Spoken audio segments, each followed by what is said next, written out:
emotion justified your grave. Sacrifice your own boys for a lie. Listen. Yeah. Yeah. Make America great again. Yo, Tails, is you crazy? Yeah. Make America great again now. We will see what happens, yeah. Watch this.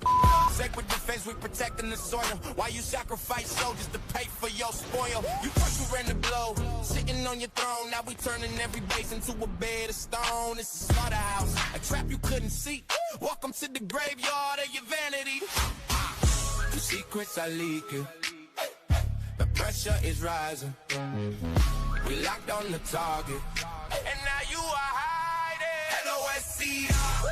Yeah, we spelling at your name. Send them to the slaughter, you the only one to blame. Bleeding for a puppet while you shaking in your sweet. LOSCR. Taste the ash of defeat. LOSCR. Yeah, we spelling at your name. Send them to the slaughter, you the only one to blame. Bleeding for a puppet while you shaking in your sweet. LOSCR. Taste the ash of defeat. In your suit, hiding Epstein's ghost. You sent your boys to die on the bloody coast. Not a revenge for the leader's blood is purely mine. Every drop of his blood is a missile on the line. You thought you took him out, thought the fire was dead, but another common day is standing ahead. Yeah, you strike one down, we just shatter your brain. We put another in the leg. Common day again. The secrets are leaking. The pressure is rising. We locked on the target. And now you are hiding. LOSCR. Yeah, we spelling out your name. Send them to the slaughter, you the only one to blame. Bleeding for a puppet while you shaking in your sweet. LOSCR. Taste the ash. LOSCR. Yeah, we spelling out your name. Send them to the slaughter, you the only one to blame. Bleeding for a puppet while you shaking in your sweet. LOSCR. Taste the ash of defeat. Sacred defense of the homeland. Sacred defense of the homeland.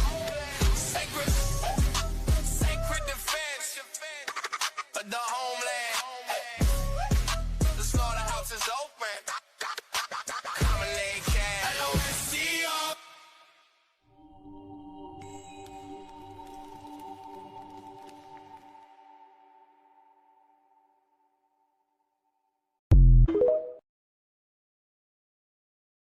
All right. Hello, everyone. Thanks for tuning back in once again to the original Queen Ahmadiyyah Shakur show. I'm your host, Queen Ahmadiyyah Shakur, and this is your daily vitamins. So as you're coming in, please feel free to go ahead and subscribe to the channel if you haven't done so already. Be sure to click that notification bell and click the word all so you're notified each time the Queen Goddess goes live. Okay, so let's get ready to get into it. Also, don't forget to double check and make sure that you're still subscribed to the Queen's channel, especially if you have not been receiving those notifications. And I'm going to tell you all, I checked before I started the live, and it looks like ScrewTube unsubscribed at least 5 people. Okay, so don't let that be you. All right, so hello, Buckhorst DC, we the people. Nessa G is in the virtual building. All right, that crazy beach Aries is here. Let's get into it. Okay, so hey, we the people, Yvette. All right. Shout out to all my loyal royals and everyone tuned into the Queen. And a big shout out to my moderators because y'all know they be putting in work. I see you, Cyrus, beloved. Danielle is here. Okay, so let's get this party started. Hey, Leon. Christy Love. Okay, Marvin is here. Robert. All right. Cherokee Descendant Dale. Okay, so before we get into it, let's have a brief word from my sponsor at 12 Tribes. Here we go. Do not buy 12 Tribes on Earth hair growth oil and hair magic elixir unless you want super healthy, gorgeous hair that grows. They have a whole line of amazing hair growth products, including hair growth leave-in conditioner spray, hair growth shampoo, hair growth spray, and hair growth butter. I'm starting to sense a theme here. They include quality natural ingredients. They smell amazing, and you can see the results for yourself. So if you're looking for healthy hair growth for your natural or relaxed hair, try 12 Tribes on Earth today.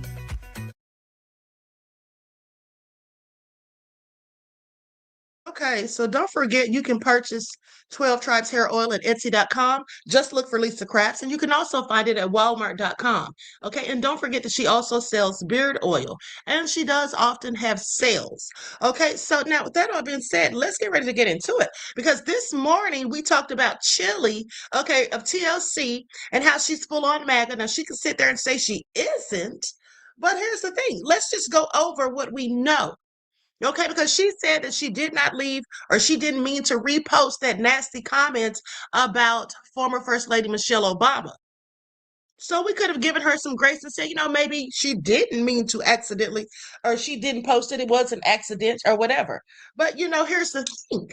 There is something called circumstantial evidence, right? In the court of law. So if we go by the circumstantial evidence, Chili, beloved, you are guilty of being a MAGA minion. Okay, a MAGA cult member. And here's why. Because it wasn't just one or two things that she's done.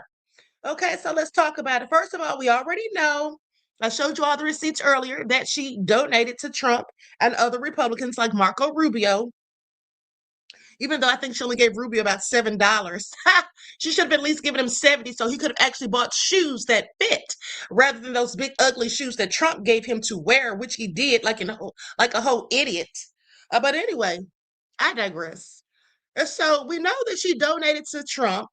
We know that she reposted a disparaging post about Michelle Obama, even though she said it was an accident. But what about the time? Do you all remember? Yes, Danger said her timeline is telling. Exactly. Now, I also told you all this morning how she was following a bunch of these conservatives. Okay, these conservative podcasters and whatnot, wasn't following anybody that's left leaning, okay, according to the reports. But also, do you all remember that time when she said all lives matter? Do y'all remember that? When they asked her about the police killing Black people, and she said all lives matter. Does anyone remember that? Because I sure do. Yeah, that's what she said, and I thought that was strange.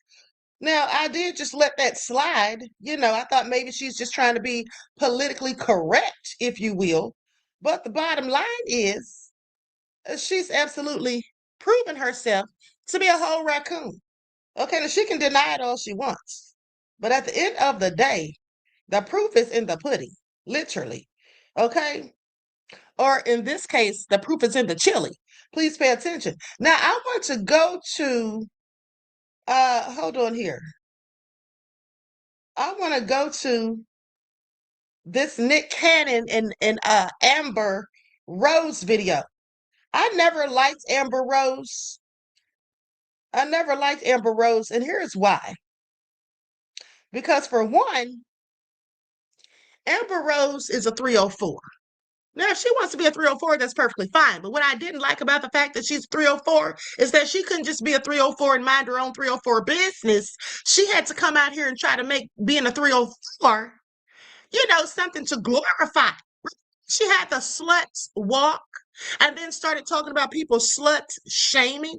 I always knew that was obtuse because you see, in fact, there is no such thing as slut shaming because we all know, at least those of us who have sense, we all know that sluts don't have any shame. Okay, that's why they're sluts. Okay, that's why 304s are 304s because they don't have any shame. Okay? In order for you to have shame, you have to have some level of standards. You have to have some moral fortitude. Okay? You have to think highly of yourself so that when you're caught doing something that's lower than what people expect you to do, you would be embarrassed. But if you have no standards and no morality, well, you don't have anything to be ashamed of because that's just who you are. So that whole thing about the slut walk and slut shame was all a load of BS. Another thing I'll say is, I remember when Jocelyn Hernandez, okay, Jocelyn Hernandez beat her behind. Do y'all remember that? Jocelyn Hernandez. Now, they didn't show the fight, but remember when they were on that show, Celebrity College Hill, y'all remember that? And then Amber swung on Jocelyn. Now, why did she swing on Jocelyn? If you all didn't see the episode, she got upset because Jocelyn was talking about, she was talking about something pertaining to race. And Amber got offended because Amber doesn't feel like she's black. And that's what Jocelyn told her. That's why she got upset. Jocelyn said she doesn't want to be black anyway, or she doesn't think she's black anyway. And which she does, because Amber has said out of her own mouth that biracial people are not black. Well, I would beg to differ, okay? Because whether she thinks she's black or not, I'm sorry, but a racist people darn sure think she's black. They see the difference, even though she's a lighter skinned person. Now, with that all being said, let's go to this clip of her and Nick Cannon riding along, and it seems to me like this whole thing is so staged, like this isn't an authentic conversation. It seems to me that they did these clips just to basically, oh,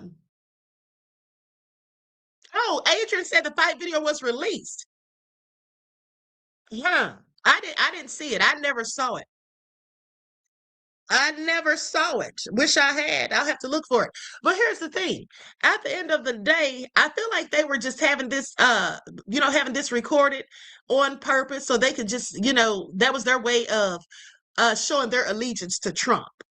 Okay. And then it seemed as though they were trying to convince the rest of us to have an allegiance to Trump too.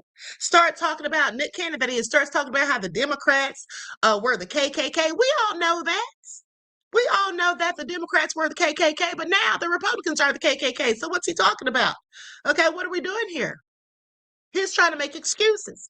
He said that he F's with Trump. That's what he said. Okay, I saw the post. So I find it all interesting, and it's funny because Nick Cannon, do y'all remember a few years ago when those people, BB's people, were on to him? They were after him because of somebody he had on his podcast, Professor Grip. Do y'all remember that?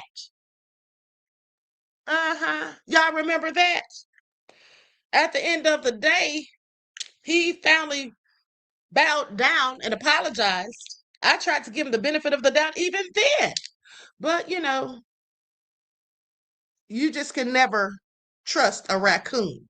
Okay, so let's get into it. I'm going to share my screen. Likes up, everyone. Please like and share. And then we got to talk about this war. And then I'm going to show you all a very interesting video. At least I thought it was interesting, where they were having a conversation with Black women, a Latino woman and a Caucasian woman, about the disrespect of white women. And I want of Black women. And I want you all to see how this all goes. Because all they did, the Latino woman and the Caucasian woman, all they did was prove the Black women's point. Okay? So let's get into it.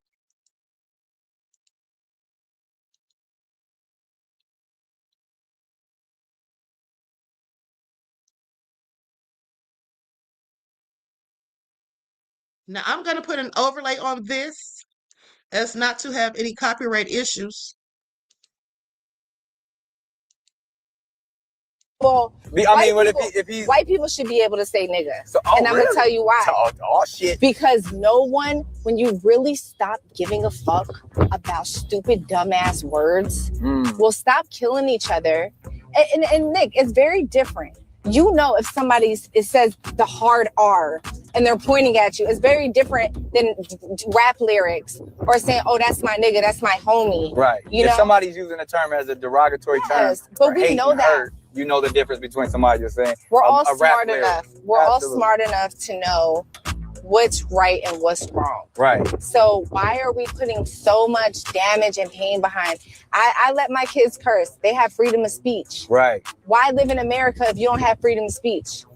And I let my kids do that. Now, do they say, mommy, fuck you? No. They bet not. Do they say, mommy, you're a bitch? No. Right. They know what's right and wrong. First of all, white people should be able to say nigga. So, and I'm going to tell you.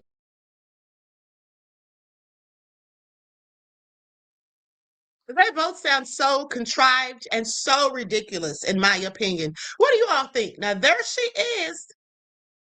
Now, I played that first so you all see her mindset, but we already know her mindset clearly because remember how she came forward and spoke on Trump's behalf. Okay, so we already know how she gets down. Nick Cannon is another story because, he's one who pretends, in my opinion, to be pro-Black. That's what he has pretended to be in the past. Okay? That's what he has pretended, walking around here with the turbans and all that.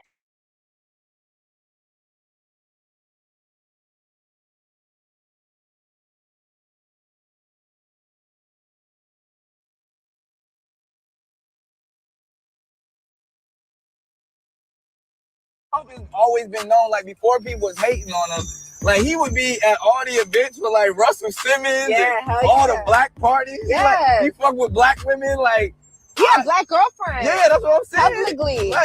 Like Trump has always been, that nigga was on the Fresh Prince of Bel-Air. Yep. He didn't have to do that. But when he got political, that's when, you know, people start putting the racist jacket on. It's all propaganda. I honestly don't think he's racist. I think he's Trumpist. Here's the thing. If Trump was racist, right? Let's say he was pandering just to get the vote. Yeah. Right? Why is he still doing shit for black people right now? He could have been like, yo, fuck y'all. I got your vote.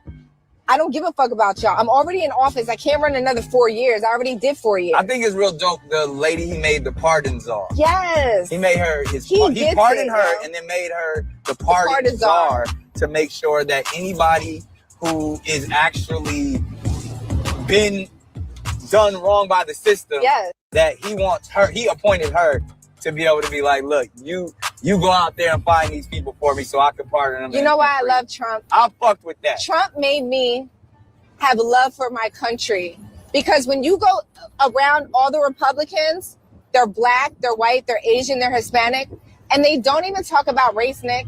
They talk about being American. You feel so safe in that environment. You can look online, black Republicans, they talk about this all the time.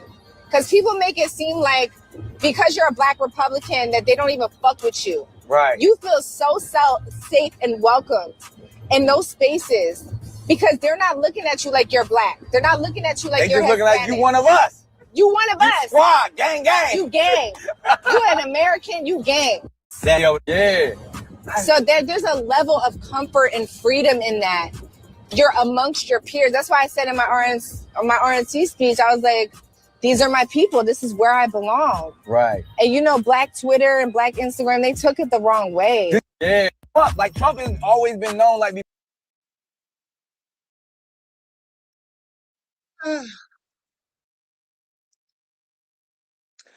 Okay, now I want you all to pay attention to something. Now, Nick Cannon says, before people were hating on him, why would anyone be hating on Trump? Okay, this is what really gets me. I hate when anyone does this. When anyone gets any amount of criticism and the people are actually telling the truth, and then they want to say that's hate. Nobody's hating on Trump. Hating on him for what? Okay, hating on him for what? And speaking of Trump, I had another dream about Trump, by the way, and he was laying still and not moving. Okay, put that together. His eyes were closed. He was laying still and he wasn't moving. Okay, please pay attention. Okay, that's the dream I had about Trump today when I took a nap. But let me continue. I find this all very interesting. They sound like two idiots. Okay. And then for Nick Cannon to go back and dig up old history, talking about the Democrats were the party of the Klan. Well, you know, like I said, he doesn't think the Republicans are. And then Amber said those are her people. She said people, they don't really get along with the black Republicans or whatever. And then she said people took it the wrong way. We didn't take it the wrong way. We took it just as she gave it. Okay, you let us know where you stand. You're a raccoon and we will treat you as such going forward. That's just what it is. And then she said they treat her so nice. Well, this is her and Nick Cannon, in my opinion. They sound like two black people who are desperate for the acceptance of white people. That's what they sound like to me. Talking about, oh, and they're like, gang, oh, they accept us. And they're like, oh, you with us. They sound like they were more than excited. Okay, they sound like they were more than excited. All right, are y'all that desperate to fit in? Please pay attention. But let's go to this clip of Isaac Hayes Jr. Okay, giving Nick Cannon a bit of a history lesson. Likes up, everyone. Please like and share. Talk about what Nick Cannon said about the KKK and the Democratic Party. Because I'm not here to bash Nick Cannon, but I'm here to correct Nick Cannon. And Nick, I hope you receive this very, very well. In the late 1800s, Southern Democrats were absolutely the party of the KKK, 100%. They believed in slavery. They wanted black people to remain slaves and have no rights. In the North, the Republicans, the party of Lincoln, had abolitionists, and people wanted people that wanted to have see black people have rights. That is the truth. But here's the part that everybody leaves out. In the 1960s, Lyndon Johnson signed the Civil Rights Act of 1964 and the Voting Rights Act of 1965. Those two pieces of legislation drove the majority of the racists out of the Democratic Party to the Republican Party. And that's the shift in the part that everybody leaves out, because that was a huge political shift in this country. And what that's called is party realignment, right? Where the ideas of a political party switch. Political parties are not static. They can change over time and the ideas can shift. And so that was a huge shift in the Republican and Democratic Party. After that, the racists tend to lean more conservative and be part of the Republican Party. And the Democrats now in the South, when segregation was gone, still contained a large number of black people that voted Democrat. So, Nick, what you said is partly correct, but it's not all the truth. And when celebrities and public figures get online and say these types of things, you think that you're just saying, information that you're dropping, but you're also a megaphone yourself. You are, in a sense, a media platform. And a lot of people hear that and they see that and run with it. And so, yes, the Ku Klux Klan was strongly Democratic and conservative. It shifted when Lyndon Johnson signed the Civil Rights Act and the Voting Rights Act of 1964 and 5. The majority of the racists left the party and went to the Republicans. And here we are now. So please, guys, just continue to read everything, all the information. Don't take sound bites and just believe things for yourself. But yeah, we got to do better.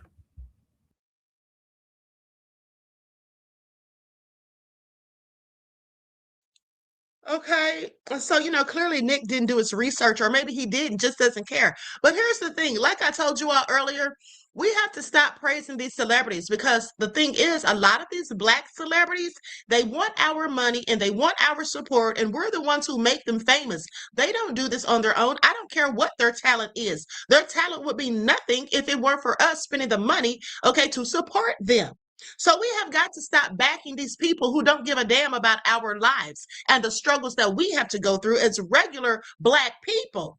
Okay, living everyday lives. You see, these rich and famous people like Nick and Amber and Chili and Nicki Minaj, these people, they probably like Trump and even Waka Flocka, so I'm told. Now, I haven't looked into that, but they even say Waka Flocka likes Trump. The thing of it is, Trump is for the rich. Trump is for the rich, okay? He's taxing the poor people, okay? The regular everyday people, but he's giving the wealthy people tax breaks. So maybe that's why they want to, be down with him or vote for him or whatever. At the end of the day, all money isn't good money. Okay, that's how I see it. All money isn't good money. And if you're willing to sell out your people, or you're willing to align yourself with a known racist and a wanton supremacist who has said very much racist things, okay, didn't even want to stand next to a black officer just days ago. Didn't that come out? Okay, what do they think about that? What do they think about how ICE is targeting all of these black and brown people? Do they not see this, or do they not even care? Okay, I have several questions. But with that all being said, it's just really pathetic. But let's go to this video from Conscious Lee. Like stuff, everyone, please like and share. Thank you in advance. This is why I always discourage people from engaging in what I like to call as celebrity worship. Because some of our people absolutely will fight tooth and nail to defend these celebrities that they don't even know in real life. Okay? They will give them all sorts of passes, make excuses, say the rest of us are hating on them when we call them out. We're not hating. You're just a fool. Okay? You're just a fool. Some of these fanboys and girls are never going to get it. But let's continue. Trump has always been known, like, before people was hating on him, like, he would be at all the events with, like, Russell Simmons, all the black parties. Yeah. He fuck with black women, like. Yeah, black girlfriend. Yeah, that's what I'm saying. Publicly. Like, Trump has always been, that nigga was on the Fresh Prince of Bel-Air. Yep. He didn't have to do that. But when he got political, that's when, people start putting the racist jacket on. That's all propaganda. I honestly don't think he's racist. I think he's Trumpist. Here's the thing. If Trump was racist, right? Let's say he was pandering just to get the vote. Yeah. Right? Why is he still doing shit for black people right now? He could have been like, yo, fuck you. First of all, what in the hell is he doing for black people right now? Okay, what is he doing for black people right now? Desmond says, Nick, didn't BB's peeps punk you out? Of course they did. Okay, and thank you for your insight to the topic, beloved, and your contribution to the channel. I appreciate you. Peace, love, and blessings. But what is she talking about? He's still doing things for black people. What's he doing? At this point, he's not even doing anything for white people. So she sounds obtuse. He's not even doing any darn thing for MAGA. The only one that Trump's doing anything for is himself. Forget the lie he told about America first, because we already know who he puts first. Okay, he's not even doing anything for his own people, let alone us. So she sounds ridiculous. But let's continue. Y'all, I got your vote. I don't give a fuck about y'all. I'm already in office. I can't run another 4 years. I already did 4 years. I think it's real dope the lady he made the pardons on. Yes. The entire car ride with Nick Cannon and Amber Rose is an embodiment of thinking deeply about shallow shit and then drowning in your own understanding. The entire car ride. And I know you thought you was hella clever and that you really ate when you said he's not a racist, he's a Trumper. But let me ask you this though. Since when did being a racist mean you can't love black culture but hate black people? Since when? I would even argue that racism is the literal commodification of black culture and how you separate it from black humanity. But let's talk policy though. Here's a report that say black women were disproportionately sidelined in his 1 year of his second term. The first year he dated black women. Listen, bro, I know what it means to fight for your life because you're trying to prove you date black women, but that's not the way you do it, right? Listen, according to this report, black women lost a net total of 113,000 jobs between January and December. Facts over feelings. It's not how I feel. This is the first year he was in office. At the height of the summer vitality, black women were accounting for 54.7% of all female job loss, despite making up only 14% of the female workforce. And listen, when I say thinking deeply about shallow shit, I'm talking about how y'all logic is the same thing as these folks y'all supporting. Now listen, they say DEI stands for didn't earn it, meaning everybody that's in these positions, they are products of diversity, equity, and inclusion. But see, the numbers show that white women were the ones that benefited the most from DEI. But you see the numbers right there? Who lost the most when he had to go after DEI? Black women. Let's talk more policy though. Did y'all know that since he's been in office, he wants to dismantle public education? Do you know how black people will be disproportionately impacted when this happened? How is this happening right now? I'm seeing multiple reports. Public education under threat. 4 administration actions to watch, and this was last year. 4 years. I already did 4 years. I think it's real dope the lady he made the pardons on. Yes. He made her he pardoned her and then made her the pardon czar to make sure. Okay, they are really lost in the sauce, and it's sad. It is absolutely sad. Okay, but you know that's what it is. Now, with that all being said, hold on, because here's what D.L. Hughley said about Chile. Let me share my screen.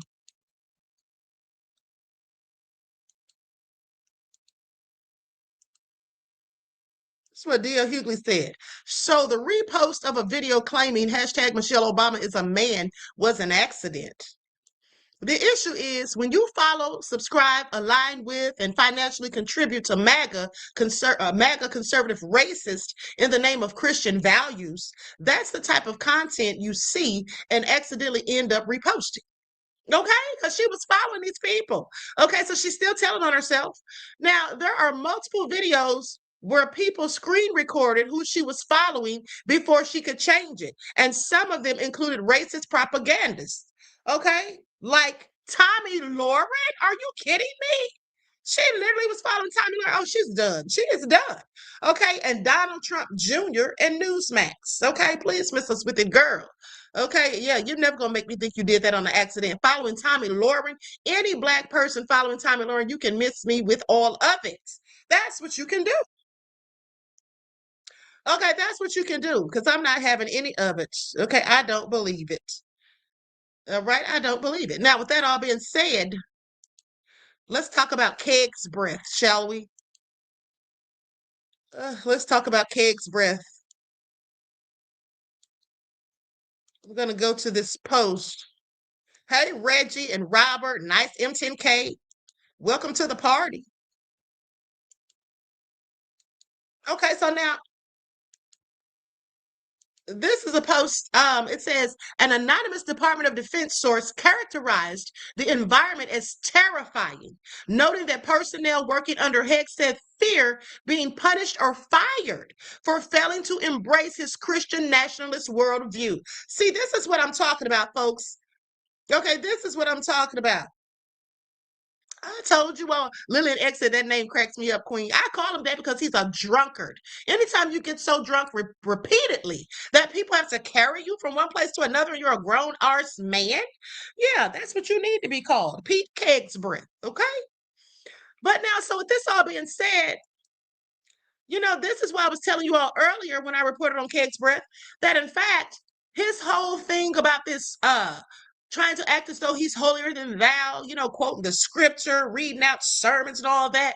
First of all, only a fool's falling for it because we know the real him. We know that that lady accused him of raping her in 2017. We know that he quietly and silently behind closed doors, okay, paid off a settlement. We know why Trump still chose him as his pick, because Trump has been accused of the same, and likely they're both guilty, okay, in my opinion. And I do believe that Trump is a whole PDF file, and there is some rumors that Iran has leaked some Epstein file footage. Now, I saw some things on X, okay?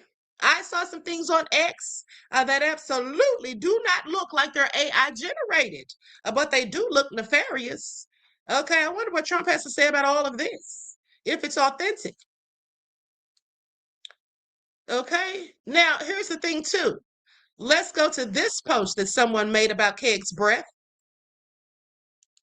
And you know what I find interesting too? Let me just say this before I forget. You know, they're talking about Iran having nuclear capabilities and this being dangerous and all of that. I would be willing to bet if anyone is a danger as it pertains to having nuclear capabilities, well, we already know the U.S. is because they've already dropped nuclear bombs. But they don't think Bibi Satan Yahoo is a danger. Look at the Gaza Strip. Look at what he has had done. And we trust him with nuclear capabilities. That's what we're doing. We trust this devil, this satanic beast, because that's what he is. I said what I said. We trust him with nuclear capabilities, but not Iran. Please, I beg to differ. Okay. Anyway, the Daily Beast says current and former military officials have spoken out against Defense Secretary Pete Hegseth, against his proselytizing. Okay, so I want you all to pay attention. And basically, proselytizing is somebody trying to force their religious beliefs on somebody else, trying to convert people, so to speak. And that's likely what he's doing. And I already told you all that he's really going in hard in the paint with this BS because they're over there in Iran, and those people are Muslims. Okay, and we know that he hates Muslims. He's already made that abundantly clear. All right? But did he not ever stop to think that maybe some of his soldiers are Muslims? Okay, I want you all to pay attention. This man is blatantly racist and bigoted. Him and Trump, and matter of fact, Trump's entire administration. But this is who Nick Cannon, Amber Rose, Chili, and Nicki Minaj. Okay, this is who they think is king. This is their master. All right. If we were slaves right now trying to plot an escape, which I definitely would be plotting an escape if I was a slave ever, trust and believe. But we would have those Negroes running behind the back door telling Massa, they's trying to get freedom. They's plotting. That would be them. That's the type of Negroes they are. Okay. And we should be done with them. Period. We should be done with them. Nice M2K says this is both an oil and religious war, no doubt. It is not a religious war, in my opinion. They're trying to make it one. This war has nothing to do with religion. They're trying to make it a religious war, and they're only using that propagandist talking point, beloved, so that the soldiers feel that they need to sacrifice, okay, for the just cause, that there's going to be some reward that they get. This isn't a religious war. This is a war of demonic, satanic wickedness. Okay, that's what it is. And yes, of course, it's about oil. Anytime America has gone to war, it's always been about taking other people's resources. And that's just facts. It's always about money, what they can get. But I'll tell you what they're going to get this time. Their arse is handed to them. Okay, this is not going to turn out good. Thank you for your insight into the topic, beloved, and your contribution to the channel. I appreciate you. Peace, love, and blessings. Yeah, these will be the ones trying to get us all caught. Now, and here's what someone posted also. The objective of the war has become undoing the consequence of the war. The stupidest war in history. Okay? It absolutely is. And it's also illegal. But let me tell you all something. Remember how I have been telling you all for months, you know, this whole thing is, well, not months, for weeks. I've been telling you all that this is just all so crazy at the end of the day. You know, my thing is the United States, this isn't the first time that they've gotten into a war at the behest of Bibi Netanyahu. Okay, because he had a lot to do with Iraq. Okay, he had a lot to do with that as well. But I just find it interesting that this continues to happen. But, you know, it will continue to happen as long as these nefarious politicians keep getting their palms greased, as long as they keep getting paid, okay, from AIPAC. That should be illegal. That's the equivalent of bribery. How is it not? It's a whole conflict of interest. But here's the thing. You know how I've been telling you for months that the Democrats in Congress, they're not doing anything to reel Trump in. They're just letting this fool just be asleep at the wheel. Okay? Because think about the calamity that could ensue when someone literally falls asleep at the wheel. Okay? It could be catastrophic. And that's what Trump's doing to the United States. But the reason, in my opinion, that Congress isn't saying anything is because, like I told you all before, some of them are in the Epstein files. Some of them are in the Epstein files. Some of them are likely, in my opinion, I can't substantiate this. This is an opinion, not a fact, or not a proven fact. But in my opinion, some of them are also being blackmailed by Bibi. That's what Lumumba Amin said months ago, and I absolutely believe it. Everything he said about these devils months ago has come true already. That they were being blackmailed by Bibi and them. That's what he said, and I absolutely believe it, especially since we now have some of the Epstein files. And let me tell you all something. Don't you forget what I told you. Don't you forget what I told you all about the rest of those files that they don't want to put out ever. That's because they have snuff footage in there. Okay, they were murdering people on film. That's what's in there. I saw it in a dream. Okay, snuff films, okay, with people, little people. All right? Yeah, that's what they were doing. That's what they were doing. And also footage on who else other than Trump. Okay, I saw it all in a dream. Now, with that all being said, they don't ever want that footage to get out. But speaking of Trump, did you all know? Let me pull this up. Did you all know that Trump has a fashion show at Mar-a-Lago? Because I sure didn't. Hold on, let me just go to this. Someone did a TikTok about it. I said Trump still has fashion shows. Still trying to be around those young people, in my opinion, but let's continue. Just now learning that the President of the United States hosts a fashion show? at Mar-a-Lago every year. So I guess there's an event that happens in Palm Beach annually called Palm Beach Fashion Week, and it's hosted at Mar-a-Lago. And this fashion show is stacked with teenage girls, little girls, young women. Like, how is it even legal to host something like this when the owner of the property has been found legally liable of R-word? Like, look at this invitation. So we've got a Koch brother who's funding this, and look at the little girl on the front of the invitation. And it appears they're even shuttling in the band from the local elementary school to be at this event as well. And here's another invitation. Look at this.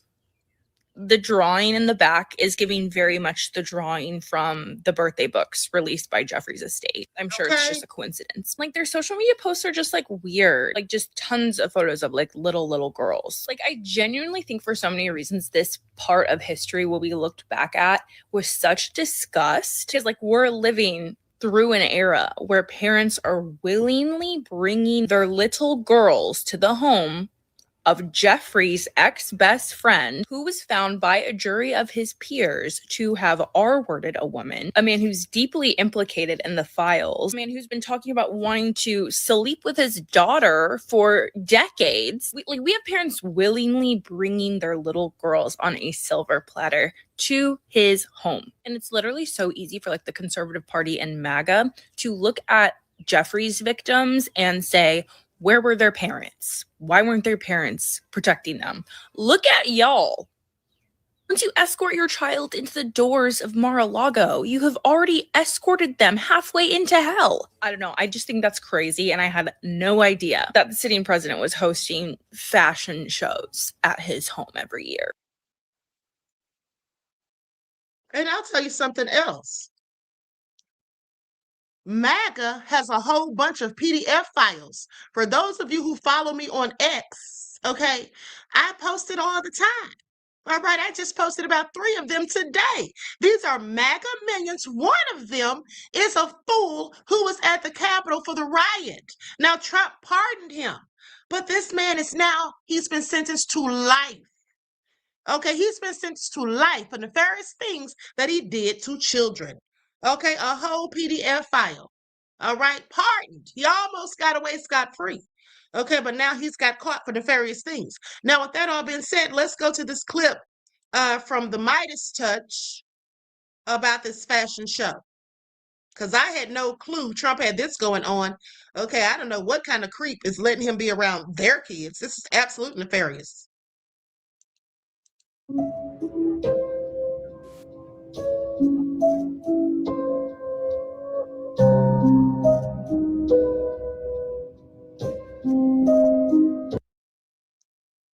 Okay, he's just basically showing the young girls. I thought he was going to give commentary. I hadn't watched it.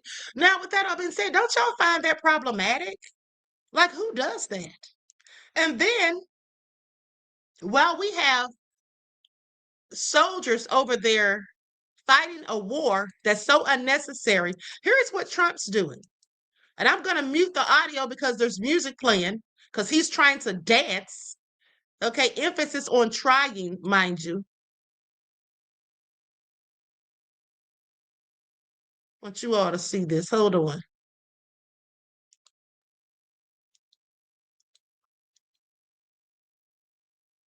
This is him dancing to his favorite song, and y'all already know what it is.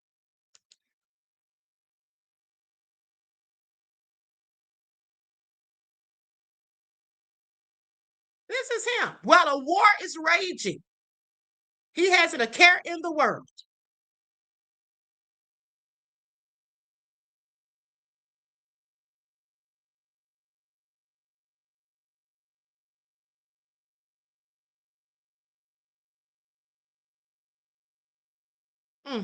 Y'all see him.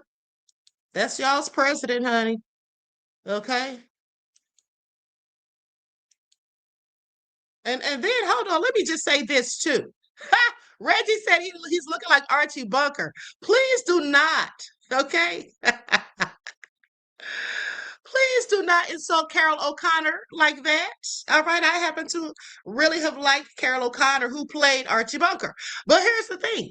So Nick Cannon and Amber were acting like Trump does so much for Black people. No, he doesn't. Okay, what has he really done that's so great? Second of all, and anything that he did do for any Black person or people, he did it for an agenda. That's for darn sure. But then remember how they were talking about, oh, he dated a Black woman, he had Black girlfriends.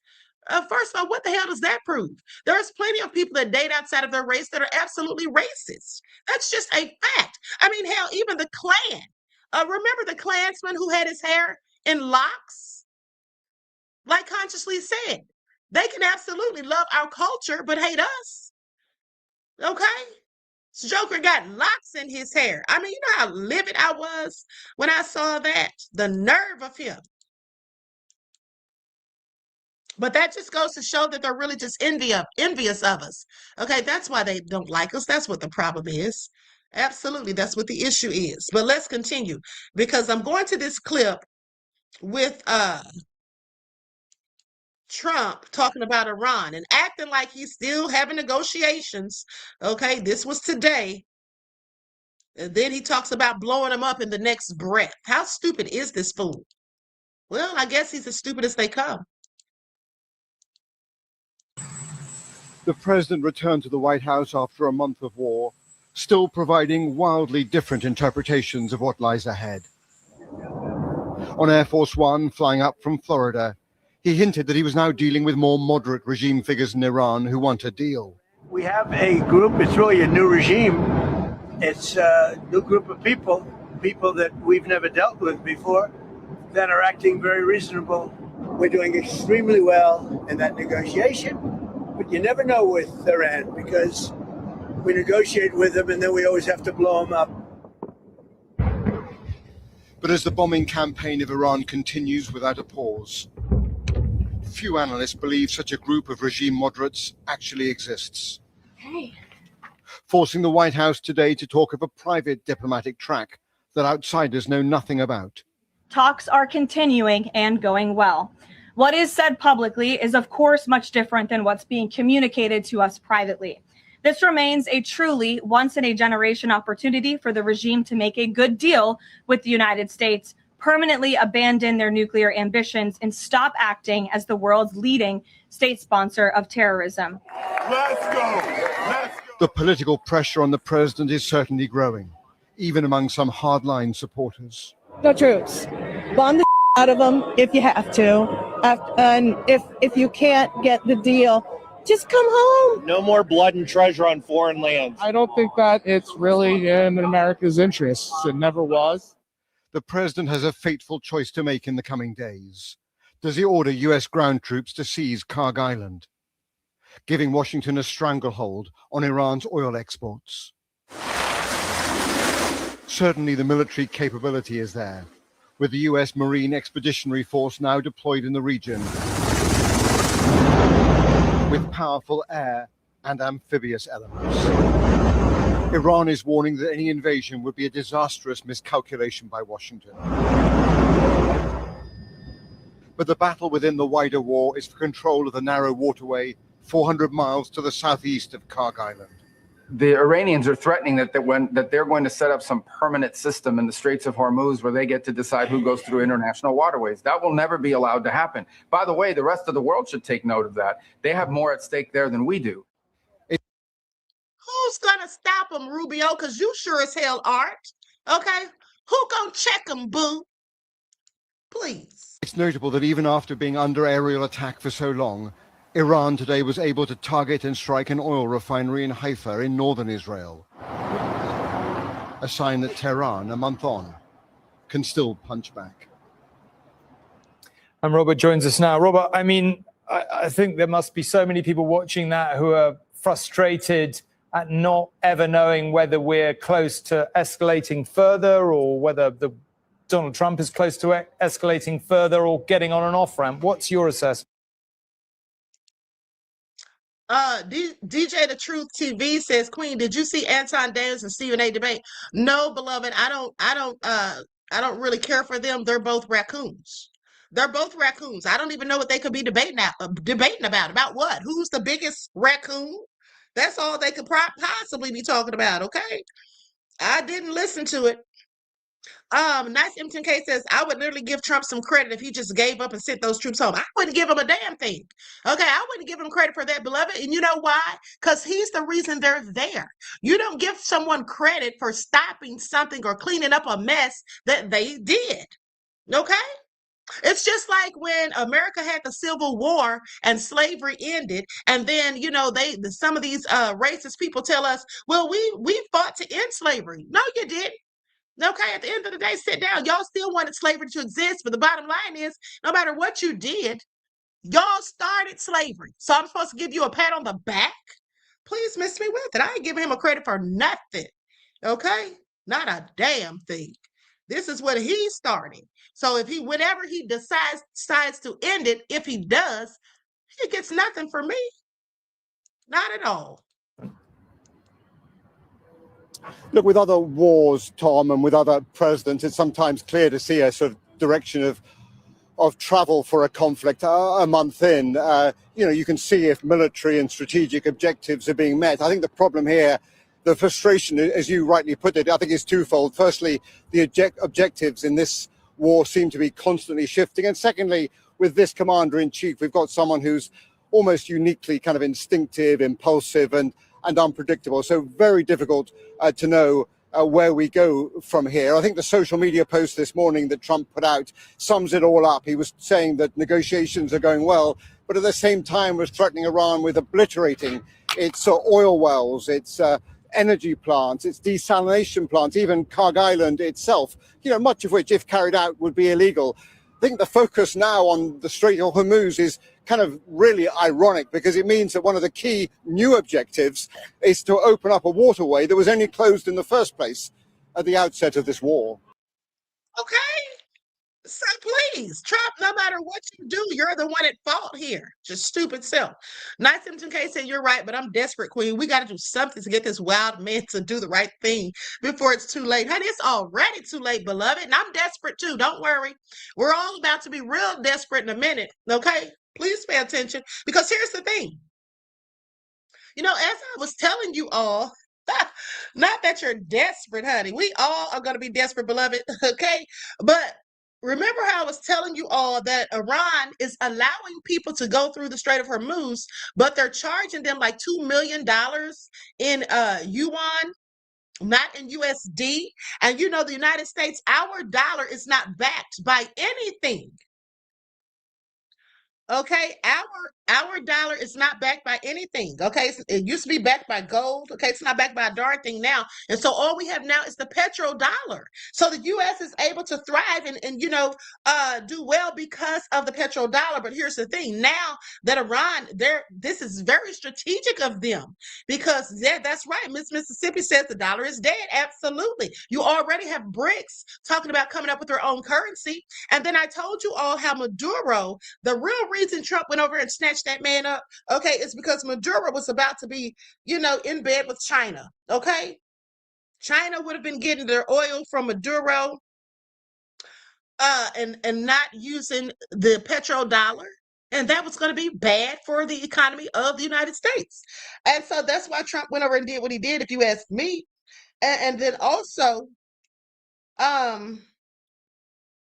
so also what I was going to say was, so by the fact that they're charging the people that come through the strait, charging them or having them to pay in yuan, that's taken away from the United States. Okay?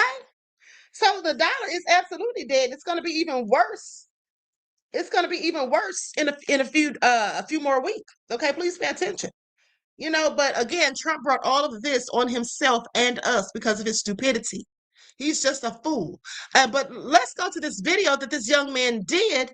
And, I said, I never thought about this. He makes a very interesting point. He said that whenever there are wars, it's always conservatives going against other conservatives. Now, here's the thing. I actually did say this, but just in different words, as I remember. Do you all remember? Put a 1 in the chat if you do. I didn't mention them being conservatives, but I said to you all, it's interesting to me that all of these people that Trump has a problem with, all of these leaders that he's talking about them being dictators, like Maduro, okay, the supreme leader of Iran, okay, Ayatollah Khamenei, who's now deceased, right? He was saying that these people were dictators that were doing their people so bad. And I said, wait a minute, he's doing the same thing that he's accusing them of doing. Okay, he's acting like he needs to go over there and have a regime change because the people are not being treated fairly.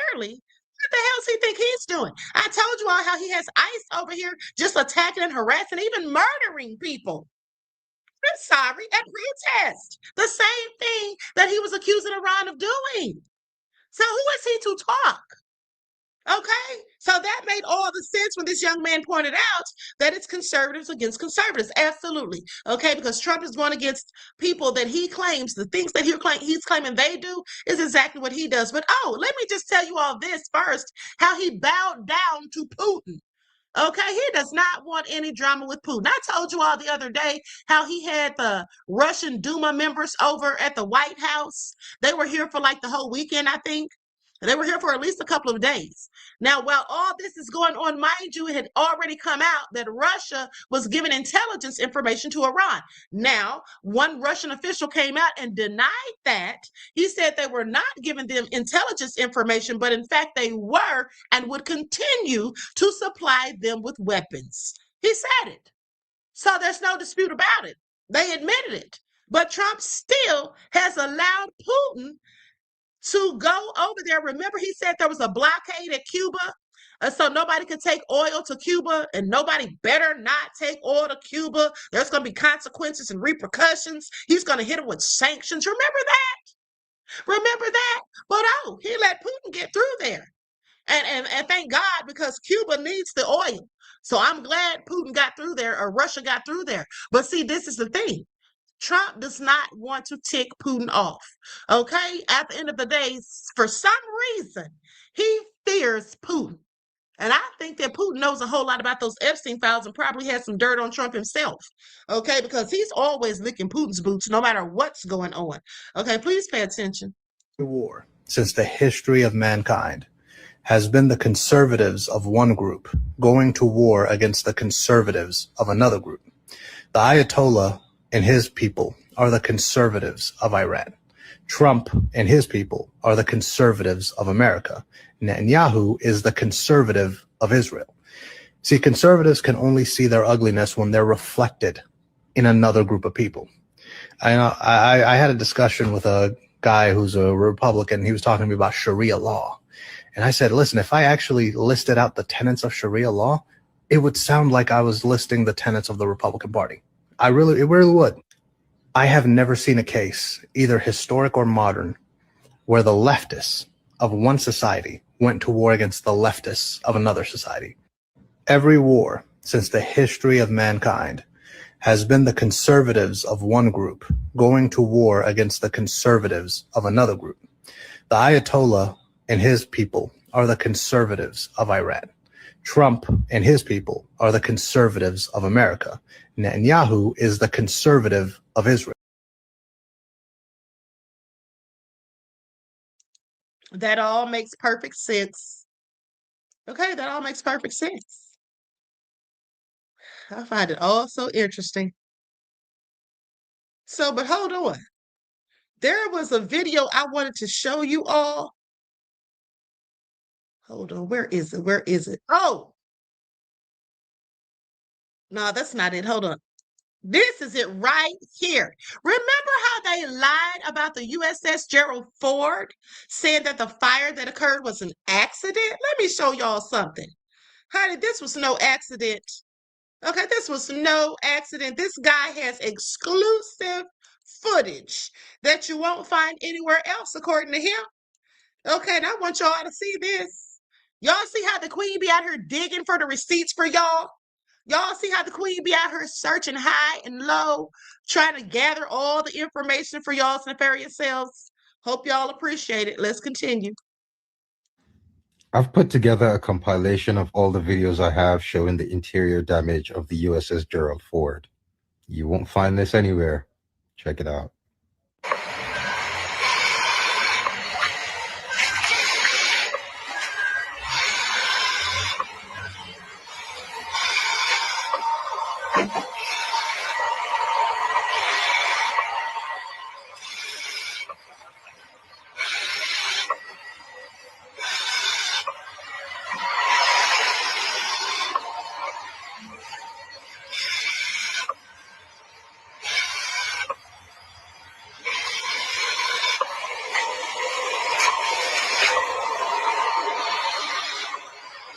looks awful, honey. That does not look like an accident by any stretch. Okay? Look to a crisp. Now, who does Keg's Breath think he's fooling? Okay, who does he think he's fooling? All right? I find it all so interesting. Anonymous voice said, Queen working overtime. Okay? Y'all better recognize. Okay, so now with that all being said, hold on. This No Kings, I think it's a No Kings video I need to show you all. We've got to get into this thing with Isaiah Carey after this. Okay, here it is. So they got MAGA, I guess former MAGA. Some of these people were clearly MAGA, and now they're not. Okay? Buyer's remorse. And some of them never fooled with Trump to start with. Out of America, you grabbing pedophile. We hate you. I'm here in Boynton Beach, Florida. One of the No Kings rallies just wrapped up. I spoke to a number of the protesters who were here. This is what they had to tell me. What is it that brought you out here today? The lack of democracy, the lack of respect for us, the lack of this war is ridiculous. Our president is above the law, doesn't have to answer for anybody, just does what he pleases. And I think that he's going south, and I mean that in a mental capacity. You see this crowd? It goes down. Thousands of people are on these 4 blocks right here. You got to stop, or at least say what I have to say about Donald Trump, which is he's got to go, brother. He's killing us. I want to bring my own thing, bring my guitar and play some music, and people have been singing along. And I think we all recognize that this is a transitional phase in this country's history, and we have to stand up for what's right and what we believe in. And if we don't do it, then who's going to do it, you know? So he needs to go. He got us into a war.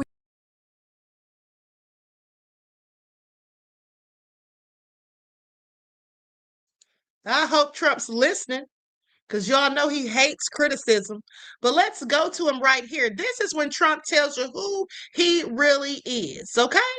I already knew this is who he was. I'm just glad he came out and said it. Now, y'all listen to this.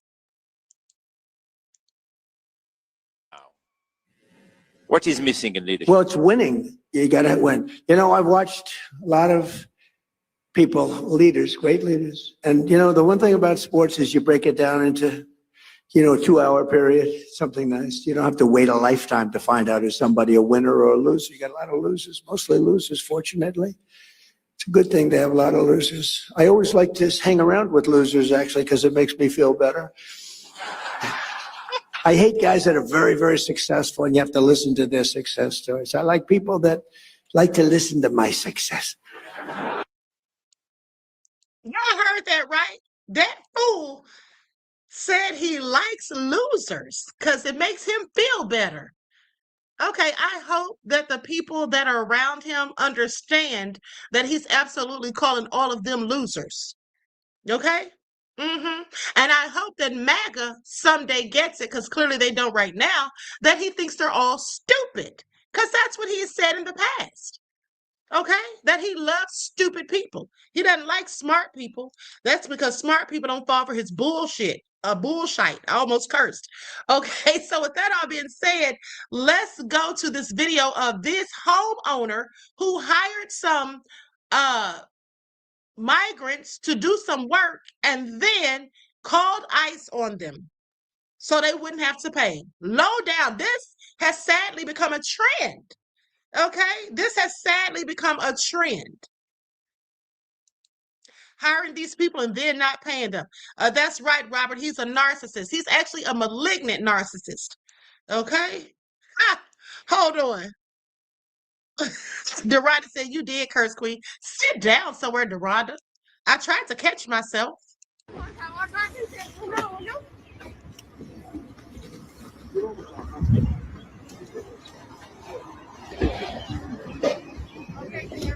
Nos cayó la pinche ley, valió madre.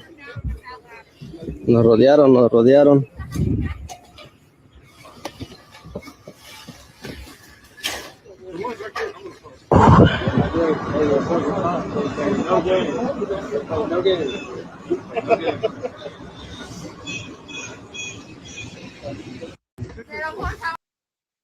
Like that is some low down stuff, okay? Trisha said Queen cussed, then said I almost cursed. I tried to catch myself, but it already had slipped out, beloveds. Y'all get off me, okay? Y'all are some haters. Let me continue. Okay, so I really hate that they're doing that to the immigrants. And then just imagine you're out here trying to make money, okay, for your family, and then on the day you're supposed to get paid, this is what they do. Wow. I would likely have some of my hombres go back in the dark of night and undo whatever I did. Okay, please, you're not getting over on me like that. All right. But let's continue because this is a video where they're going in on Lindsey Graham. Lindsey Graham's been out here spending just partying. I want you all to pay attention. Now, here's the thing. Lindsey Graham is at Disney World or Disneyland, one of them. And the thing is, we have a whole war going on. And it's just so interesting how him and Trump and all the rest, they're just living their best life like it's golden. Like we're not even at war here. They're not stressed in the least. That's because they don't care. Okay, please pay attention. They don't give an F. Now, Lindsey Graham's stay at Disney World was actually more extensive than he previously let on. TMZ has been tracking Lindsey Graham and other Republican lawmakers as they leave Washington, D.C. during the ongoing government shutdown. Well, Lindsey Graham said that he just did a quick stopover in Orlando before heading back to South Carolina. He saw some friends, he moved on. This is actually new images released by TMZ showing Lindsey Graham in the Tangled area of Magic Kingdom holding what appears to be some type of fairy wand. This is Lindsey Graham walking around. So there's no issue with a lawmaker going to Disney World or any amusement park or any vacation. No issue about it at all. The issue that many people are saying is that, well, he's here while the government is shut down. He's flying while TSA agents are still not getting fully paid. And he's in Disney World instead of doing his job in Washington, D.C. Let me know what you think. As always, spread the word. Full updates on my... I think that all these people need to be in prison. Okay, that's what I think. And not for going to Disney World, just for the nefarious things that they do on the sidelines that they think that we don't know about. Please pay attention. Okay, now let's go to this next clip. This is Kash Patel, you all. Remember how Iran leaked his emails? This is Kash Patel dancing. Now, I've muted the sound. Okay, let me just put on my own music. I muted the sound because music is playing, but let's give him something to dance to. He needs to sit down somewhere, honey. He really thought he was doing it, too. Let's get into it.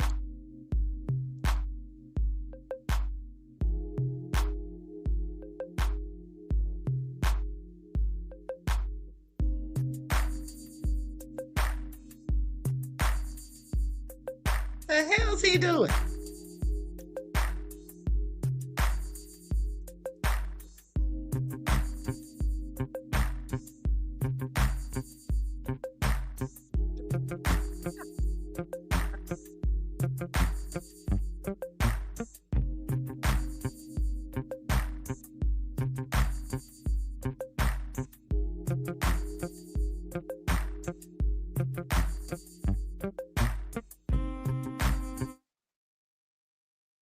Why was he fairy dancing? Anyone venture to guess? Okay. Why was he fairy dancing? That's what I call it. Okay, Deronda said, what in the fairy dust is he doing?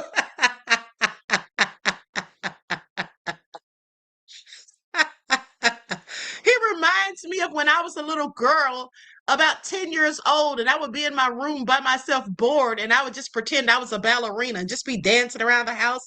We call it fairy dancing. Why is he doing that again? Honey, sit down somewhere, okay? Looking like a whole fool. All right, so anyway, with that all being said, let me show you all this video of this flight. There was a flight to Atlanta that caught fire. Hold on, let me pull up this clip. So a flight on the way to Atlanta caught fire. Fortunately, nobody was injured, and they were able to immediately turn around and land safely because they had literally just taken off.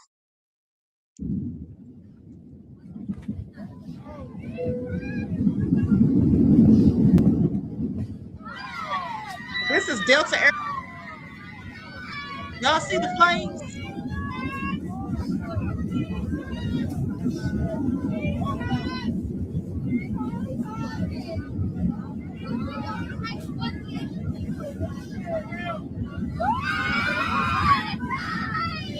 It was coming from Brazil. Like I said, thankfully, they were able to turn around and make a safe landing and no one was injured. Okay, thank God for that. But what's really going on here? Okay, what is really going on with these flights? Oh, wait a second, beloveds. There is something I forgot to tell you all about. Y'all know I be having so many receipts. Hold on. There are some missing scientists and whistleblowers. Have y'all heard about this? Queen of her king said, Queen, why are these planes catching on fire? That's crazy. Girl, isn't it? I don't know what is going on, beloved. I'm trying to figure it out myself. This is all crazy. Now, let's go to this clip right here because, like I was telling you all, there are some scientists and I believe one whistleblower that's missing. So let's talk about it. I'm going to go to the report. But this was reported. It says married mom who vanished last year could be tied to missing and dead U.S. scientist. Okay, now this is a report from the New York Post. Okay, so here's what they say. They say a married mom who vanished last year may be tied to a string of mysterious deaths and disappearances of U.S. scientists and military officials with access to potentially sensitive information, according to a report. Now, Melissa Cassius, who worked with her husband as an administrative assistant in Los Alamos National Laboratory, okay, also known as LANL, famous for developing nuclear weapons during the Manhattan Project, has not been seen since she dropped lunch off to her daughter in New Mexico last summer.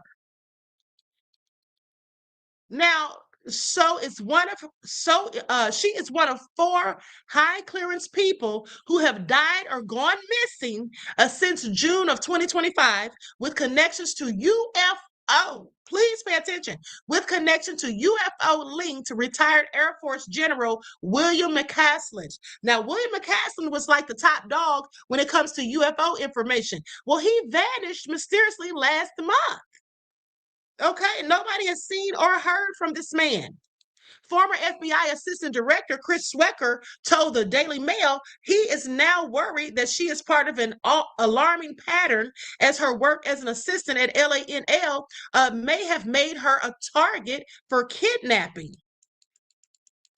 Now, in a classified lab or just a high clearance lab, they would basically be in the know on what's going on. This is what Swecker said, who spent 24 years with the agency. And he says that it wouldn't be the first time their administrative assistant has been targeted. You know what this is given, beloveds? This is given 2015, July of 2015. If you all remember, there were 50 holistic doctors that came up dead. Do y'all remember that? There was like 50 of them within a 6-week period. Okay, and I know because one of them was my doctor. Okay, and then afterwards, there was a story, and they didn't even talk about this on the lamestream media that I can recall, but there was a story that I found about 100 microbiologists that also turned up dead. Okay, so this is all very, very strange. Okay, but let's continue. So they go on to say that the FBI can't have these examined in isolation and compartmentalize them as individual missing person cases, he added. Okay, Cassius and her husband both worked at LANL in New Mexico. She was last seen on camera on June the 25th of 2025, walking alone on a highway without her wallet, phone, or keys, after telling family members she would be working from home. Now, her family suspects that she left over personal and financial reasons. They believe that she may have gotten inside a vehicle shortly after she was seen on surveillance video. She hasn't been seen since. Now, Cassia's job at LANL links her to missing General William McCausland, okay, the former research commander at Kirtland Air Force Base in New Mexico, which also works closely with LANL on national security projects. Now, Cassia's vanished just 4 days after NASA rocket scientist Monica Reza mysteriously disappeared while hiking with friends in the Angeles National Forest in California. Now, while there is no direct connection to their cases, Reza was also in McCausland's sphere doing research that was funded by the Air Force Research Laboratory while he was overseeing it. Now, during his military career, McCausland also headed up research at Wright-Patterson Air Force Base in Ohio, a role in which he oversaw classified space weapons programs. Now, the retired Air Force general was last seen by his wife, Susan, in Albuquerque, New Mexico on February the 27th, on the Queen's birthday. Okay, that's my birthday, y'all. That's Chili's birthday, too, with her no good self. Anywho, despite a massive search involving the FBI, he has not been found, although police say foul play is not suspected. Now, why would the police say that foul play is not suspected? If this man is usually, telling people when he leaves or goes somewhere or whatever, and now all of a sudden he's mysteriously disappeared, why would they not think that was suspicious or foul play was involved? That's what I would have immediately thought. Okay, but anyway, maybe they know something I don't. McCausland was a gatekeeper and a participant in the UFO community, okay, according to sources. Now, Shakur noted that the disappearances of Cassius, Reza, and McCausland may not be connected. Okay, investigators need to be sure because critical technology or information could be at risk. Okay, so Shakur says, I think you have to pull out all the resources necessary to look for links and look for potential espionage activities. That's where you start. Espionage? Say what now? So in February, before McCausland vanished, renowned astrophysicist Carl Grillemeyer was shot dead at his home in California. His shooter was arrested and is currently in jail. Now, Grillemeyer, a researcher at Caltech's IPAC Science and Data Center, reportedly worked on telescope projects powered by military technology monitored by AFRL, which McCausland oversaw. They say you can say these are all suspicious, and these are scientists who have worked in critical technology. This is what Shakur said. Y'all, what in the hell is going on here? What is really going on here? Byron Cook says, why does it sound like somebody trying to make a nuclear bomb? All those scientists missing. It either sounds like somebody's trying to make one or trying to stop them from doing research on something. I don't know, beloved, but this is all interesting and clearly nefarious. Now let's go to this report by Breaking Points. Scientists go missing as mysterious drones hover over U.S. bases. Now, do you all remember I told you all about 2 weeks ago that there was some talk about these drones hovering over bases, and then they said that there were drones in California or Washington, wherever, I can't even remember, but I told you I saw that report about 2 weeks ago, but they were saying there were drones hovering. So now they're saying that there's some mysterious drones hovering over U.S. bases. Okay, and they don't know if it's Russia or China is what they say. Okay, so let's get into it. Like stuff, everyone, please like and share. Thank you in advance. Oh, yes, Claudette. Claudette says, remember all those mysterious balloons too. Yeah, those balloons came from China. Those balloons absolutely were China's balloons. And that might be why they think China could possibly be the ones doing it. Now, we also didn't want to keep our eye off of a very strange story that's happening here on U.S. soil. We have multiple missing scientists. We have mysterious drone swarms over U.S. bases. We have a few congressmen which are asking big questions about this. One of them is Representative Eric Burleson, and here is what he had to say. General McCausland apparently walked out of his home, left all of his devices, and never came back. And Monica Reza, she was on a hike as well and mysteriously disappeared. And I've heard of others. We've already sent a letter. When I first came in, I heard of another gentleman, and I'll keep that name to out of respect. I sent a letter to the FBI investigating the suspicious suicide of another individual who had worked alongside, other whistleblowers like David Grush and Jake Barber who had come forward. So their colleague is mysteriously committed suicide. We've already sent the letter to the FBI to investigate that, and that is an ongoing investigation. So to catch everybody up, on top of this drone story, we have all these missing scientists, right? And now let's put this one up here on the screen. This is E2. This was a married mother who vanished last year, could potentially have actually been tied to these missing and dead U.S. scientists. This fills in some of the gaps that Representative Burleson was saying. Big picture, for those who haven't tuned into the story at all, we have about 5 missing scientists all across the nation. NASA engineers, major figures at the Air Force Research Laboratory. Many of them were actually overseeing like futuristic metal for rocket engines in terms of their projects. One of them, obviously, is this retired General William McClaskin. Now, his, disappearance is really strange because we had previous incidents involving Wright-Patterson Air Force Base, and the tying of all of these things together has had a lot of people in the UFO community really concerned about like what exactly is happening here. We were talking, your mind immediately starts to go to like 3 Body Problem, if you've ever read that book. But look, I don't know how crazy that is, because now we're also in a time of war. And in that time of war, what we've actually seen are all of these drones that have just been hovering apparently over a U.S. Air Force base.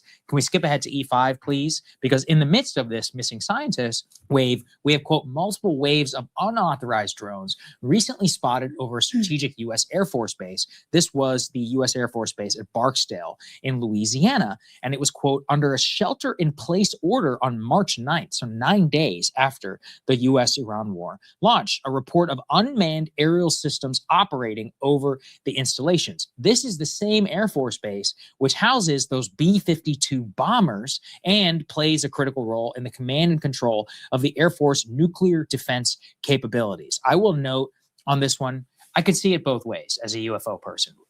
Drone swarms over nuclear bases is like UFO, like it goes back for decades. This has happened multiple times. The Strategic Air Command, specifically the nuclear arsenal, seems to be monitored. But when you combine all these things together, the fact that we're in a time of war, you also have to ask the main reason why normal national security officials who are not UFO people at all ever got involved in the story, people like Rubio and others, is people in the Air Force and in the Army kept coming to them and go, no, you don't get it. Like, there are drones hovering over our bases. There are things that are just monitoring what we're doing. And they're like, oh my God, this could be Russia or China. Now, the more they dig, it's not Russia or China. This one, I actually could see a situation where this one is Russia or China, specifically also because they're the ones who were helping Iran. Remember the whole Chinese weather balloon situation? It's not like you would put this out of character for all of them. But if you put it all together, it's very mysterious and scary. And for those who think I'm a kook, it doesn't just have to be UFO related. Do you know how many nuclear scientists that we've killed in Iran with the Israelis? The Israelis are bragging about it right now, how they've killed 2 missing nuclear scientists already. Didn't I just read earlier in the A block, we hit a specific part of Tehran University? What do you think that's for? It's for military related, nuclear related research. So this is a campaign which, is very Manhattan Project, kind of Oppenheimer, where it could be UFO related. It also could be related here to the war with Iran. Well, if I had to venture to guess, I would say that it's probably something to do with the UFO, because they said that some of these people came up missing months ago, okay? And that lady came up missing in 2025. So I don't think Iran had anything to do with that, clearly, because the war had not even popped off yet. Okay, please pay attention. And also, speaking of Iran, let me just add that one of the reasons Iran is not going to give the U.S. a ceasefire is because they've already said a ceasefire, in their opinion, is just a way for the U.S. to go back and regroup, get themselves together, and then come back and attack them again. Because that's exactly what they did this time. They waited 8 months after the June. Okay, remember the 12 days war they had back in June, okay, when the U.S. and Bibi wanted the ceasefire. They asked for it, Iran gave it to them, and then now here they come back February the 28th and attack them again. So yeah, they're not getting a ceasefire. Miss them with it. Okay, Measure Man says, not stealing thunder, but MS Now and major outlets want us on. We don't do mainstream. We'll send you the link. They're freaking out. We exposed all of their payments from BB's people and not registered for FARA. Oh, really? Which is the Foreign Agents Registration Act. I find it all nefarious. Okay, Measure Man, I'm gonna have to make sure you don't come up missing, beloved. Okay, I'm gonna have to keep my eyes on you. If we don't see you in the chat for a few days, I'm sending out a bolo. Measure Man says, don't forget Dr. Sabi, Left Eye, Honduras. Left Eye started teaching us herbs or herbals, and as well as communicating with Wendy Williams. Yeah, and then we already know how that turned out. Okay, thank you, beloved, for your insight to the topic and your contribution to the channel. I appreciate you. Peace, love, and blessings. Now, M10K, I'm sorry, beloved. I have missed your super chat. You said you sent me a very important super chat. For some reason, I can't find it. YouTube must have made it disappear. I don't see it for some reason. So with that all being said, could you please type what you said back in the chat, if you don't mind, beloved, so I can read the comment at least. And thank you for your contribution to the channel. I always appreciate you. Peace, love, and blessings. Sorry that I missed that. Okay. Just put the comment back in the chat. Dorana said YouTube is so nefarious. Java Jazz said, I sent a super chat too, Queen. You did? How am I missing these? What's going on here? Yeah, I don't see yours either. I'm sorry, beloveds. Sorry, I don't know what's going on, honey. Y'all know how YouTube be doing the poor little queen. Okay, yes, they stay hating. Y'all know how they do. Okay, y'all know exactly how they do. Now, with that all being said, let's go to this video. I'm going to end this right here. So, missing scientists, okay, mysterious deaths, and all of that. Very interesting, to say the least. Okay, so now with that all being said, we're going to talk about these Black women. But before we do, I want to go to this video where they talk about how no other group was made a tool by their skin color. Okay, and this is just a brief clip. I want you all to see how the people who don't look like us just don't seem to take things. Of course, they don't take things the way we do. You know, that's no shock. Hold on. Let me put an overlay on here. Well, actually, I should have just left that there. Okay. I'm going to say something. There has been no other ethnic group within the confines of the history of this nation that had the color of their skin stigmatized like Black Americans did. Not one. So let me say that one more time for the camera. There is no other ethnic group in the history of this nation that had the color of their skin defined as the basis upon which they were stigmatized and used as a thing, as a tool, not a person to be respected. And even not true. Even for the last 10 years, they have been stigmatizing straight white males and basically keeping them out of universities, jobs, and moving up in careers because of it. And the thing is, all the reports are coming out right now. Mason, let me get this. Wait, but you got a great monologue. You do know that at one point it was illegal to even teach slaves to read. It was illegal to even issue birth certificates. I understand. You never went through that. Why should I pay you for it? Listen, my daddy was born in 1965. He and his mother, let me be clear, my grandmother, saw Dr. King give the I Have a Dream speech. Shirley Franklin saw Dr. King give the I Have a Dream speech. So they were alive during the time that the lasting economic impact of slavery and redlining and Jim Crow and segregation and the lack of real estate access had direct impacts on Black Americans. So we may not have been in the fields, but we were still suffering the economic disparity of impact from policies that were hundreds of years old. So and now white guys are suffering economic impacts because of what you guys have done for DEI for the last 10 years. I'm actually shocked. Black people only made up 3% of all DEI hires. What are you talking about? I know it actually benefited white women the most, didn't it? Right. So it didn't benefit my people. Now, I want you all to pay attention because these are the same types of people. The guy he was talking to, these are the same types of people that will be so quick to say that we play the victims. And like I told you all, we don't have to play the victims. We are the victim. We're the victims of oppression in this country, of a system that is corrupt and unjust, or unjust as it pertains to us. Okay, that's just a fact. Now, for that white guy to sit there and try to play the victim, he needs to miss us with it and then try to blame it on black people. We don't have the power to oppress them. Okay, that's what we don't have. The nice M10K. All of a sudden, y'all super chats are showing. I find it interesting, ScrewTube. Okay, Nice M10K says, I have a reason to believe that this TSA situation is also part of Project 2025, page 159. They want to privatize ICE. ICE also was part of this plan. Yes, I told you all that, beloved. I reported on it. I told you all that the other day, that it absolutely is all a part of the Project 2025. It absolutely is, beloved. Okay, yes, they want to privatize, and I said that's going to be dangerous, because what you have to concern yourself with when they're privatizing TSA workers, you have to worry about these private companies putting profits over safety. So they may cut corners, or just certain things may not be implemented. So I think that that's the wrong way to go, and I think it's absolutely dangerous. But hey, what do I know? I mean, Trump thinks he knows everything, right? Clearly.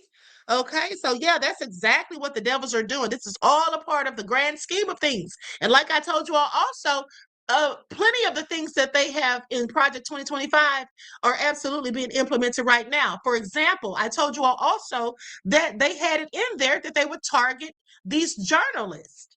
Okay, specifically these independent journalists who are going against the things that they want them to say, who are refusing to spew their propaganda. That's why Don Lemon was arrested. That's all in Project 2025. So thanks, MAGA cult members, for putting the devil at the wheel. Okay, now Java Jazz says, we love and appreciate all you do, Queen. Thank you, beloved. I love and appreciate you all too. I appreciate you. Peace, love, and blessings. Okay, so now let's get into these women, these Black women. And this is Are Black Women the Most Disrespected in America? An in-depth conversation. Now, this was filmed by Isaiah, the Isaiah Factor. Okay, so I'm going to put an overlay on here because Isaiah didn't tell me I could use his video, even though I don't think he would mind. Okay, so let's get into it. Everyone, please hit the like button. Please hit the like button. That's how you can support the channel for free. Now, Danielle says, oh, Queen, you're good. I have been trying to stop cussing, but it's been hard as hell doing this. Okay? I'll try not to, but Trump will drive you to curse. Y'all know I never curse. I've been on YouTube for 6 years, and I think I only started cursing this year. Okay? I only started cursing when Trump got back in office. Isn't that a shame? Low down, dirty devil. Okay, so let's get into it. Is the new face of villainy in America now Black women? This comes as we're being bombarded by more and more videos on social media of them in street fights and brawls on reality shows. In the last week alone, Black women have been blamed for the chaos at Daytona Beach's spring break. Law enforcement even calling one out by name, demanding $1 million in restitution for the damages in that city. Here is number one offender, Elia Brooks. She got a certified letter basically saying that has come to our attention that you're advertising, promoting, or sponsoring, or organizing, or arranging via social media a Daytona Beach takeover. That even some Black men blaming Black women for the new dress code at the Houston Livestock Show and Rodeo. Embarrassed us so bad for the Houston Rodeo that this have to be talked about. And we've been telling y'all this. We've been telling y'all that Black American women, FBA women, have their ass out everywhere you go. And then there's this guy who describes Black women this way on social media. What's your least favorite race to date? I want to say black girls. Black girls have great personalities, but they're apishly aggressive, apishly manly sometimes, the way they act. You feel me? No, I don't. Some say no matter how educated or successful, some Black women have been constantly vilified, like politicians Jasmine Crockett and Kamala Harris. Hence, the question remains, are Black women being vilified in America now? And And of course, we have a panel of guests here, women, important women. Let's well, yeah, you black too. So let's get to it, Yolanda. Is this over-exaggeration? Is this a fair assessment? Unfair? Your thoughts about what we're seeing on social media bombarding us? So first of all, it's not new. Black women are always the boogeyman, like always. We're angry, we're aggressive. These are all things they say about us. And so I don't know why people are paying attention to it now. It was not true then, it's not true now. And if I am angry, considering Black women are the #1 target of everybody, then I'm justifiably angry. If I am angry, so I'm gonna take it and I'm gonna own it. So again, this is not new, it's old, but you know what? I've been Black all my life, I'm gonna die Black. And the one thing I know Black women will do is we will survive and we will thrive. And y'all can just keep hating, because for whatever reason, your name always on our lips. And so we must be doing something, because you want our lips, you want our backsides, you want it all. You want our color, you roasting yourself, you're looking old before your time, because you want everything Black. You want to culturally appropriate. All right, Angela, let's hear from you, your thoughts about this. So here's my thoughts about this. I think the reason we're seeing more and more of these incidents is because people have cell phones, people have social medias. I don't think it's necessarily something that's new. I think it's been a problem that's gotten more and more aggressive. And this is about individual behavior. This is about people who do not take responsibility for the way they act, look, behave. I can remember being a teacher in an inner city school, and I'd have 1 or 2 mothers 2 or 3 times a week, sometimes every day, coming in 30 minutes late with their bonnets and their pajamas and their footies, bringing their kid in, stopping my class 30 minutes late every day, and then copping attitude with me when I would say, you need to bring your child on time. We have a situation where in the Black community, unfortunately, there is a lack of father and parental father strong figures in the home. And so you're seeing a lot of behavior because of that outcrop of that. And Let me just say this. First of all, Karen is wearing a very bad wig, and it looks synthetic. It doesn't even look like real human hair. It looks like a synthetic wig. That's for number one. But here's the thing. She said that when she was teaching teaching at an inner city school, there were a couple of Black mothers who every day or 3 times a week, they would bring their kids late, and they had on bonnets and house shoes, right? Okay, she said 2. At least 2 Black women. See, here's the thing that gets me about people like her. They will see one Black person doing something idiotic, or they may see a couple of Black people doing something stupid, but they will act as though all Black women or all Black people do that. And the difference is, when it's white people doing some BS, we talk about that particular person. We don't act like all white people do those things. Okay, I mean, has she never seen a hillbilly? Because they come out in their bathrobes and slippers too. Okay, they may not wear bonnets. Some of them actually do wear bonnets, but at the end of the day, some of them do the same thing. So my question is, what does she have to say about that? Well, she's all up in the Black community. She needs to be worried about her people. See, this is the problem I had with Charlie Kirk. Charlie Kirk was very, very good at pointing out the things that were going wrong with the Black community, but never pointing out the things that were going wrong with his own community. Now, she wants to talk about Black fathers being in the home. That's a lie.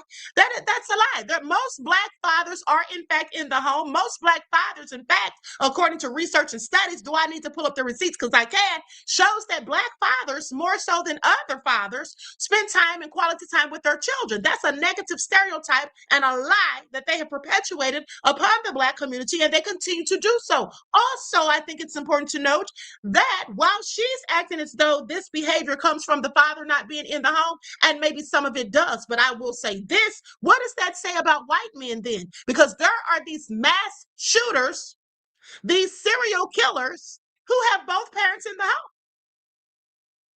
Who have both parents in the home. Okay? Most of the mass shooters, school shooters that I've covered and reported on had both parents. They came from 2-parent homes. So what's going on here? What were their fathers doing or not doing that they grew up to become whole killers, mass killers, okay, serial killers?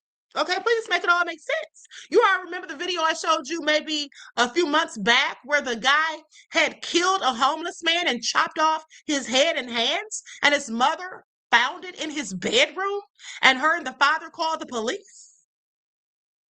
Okay?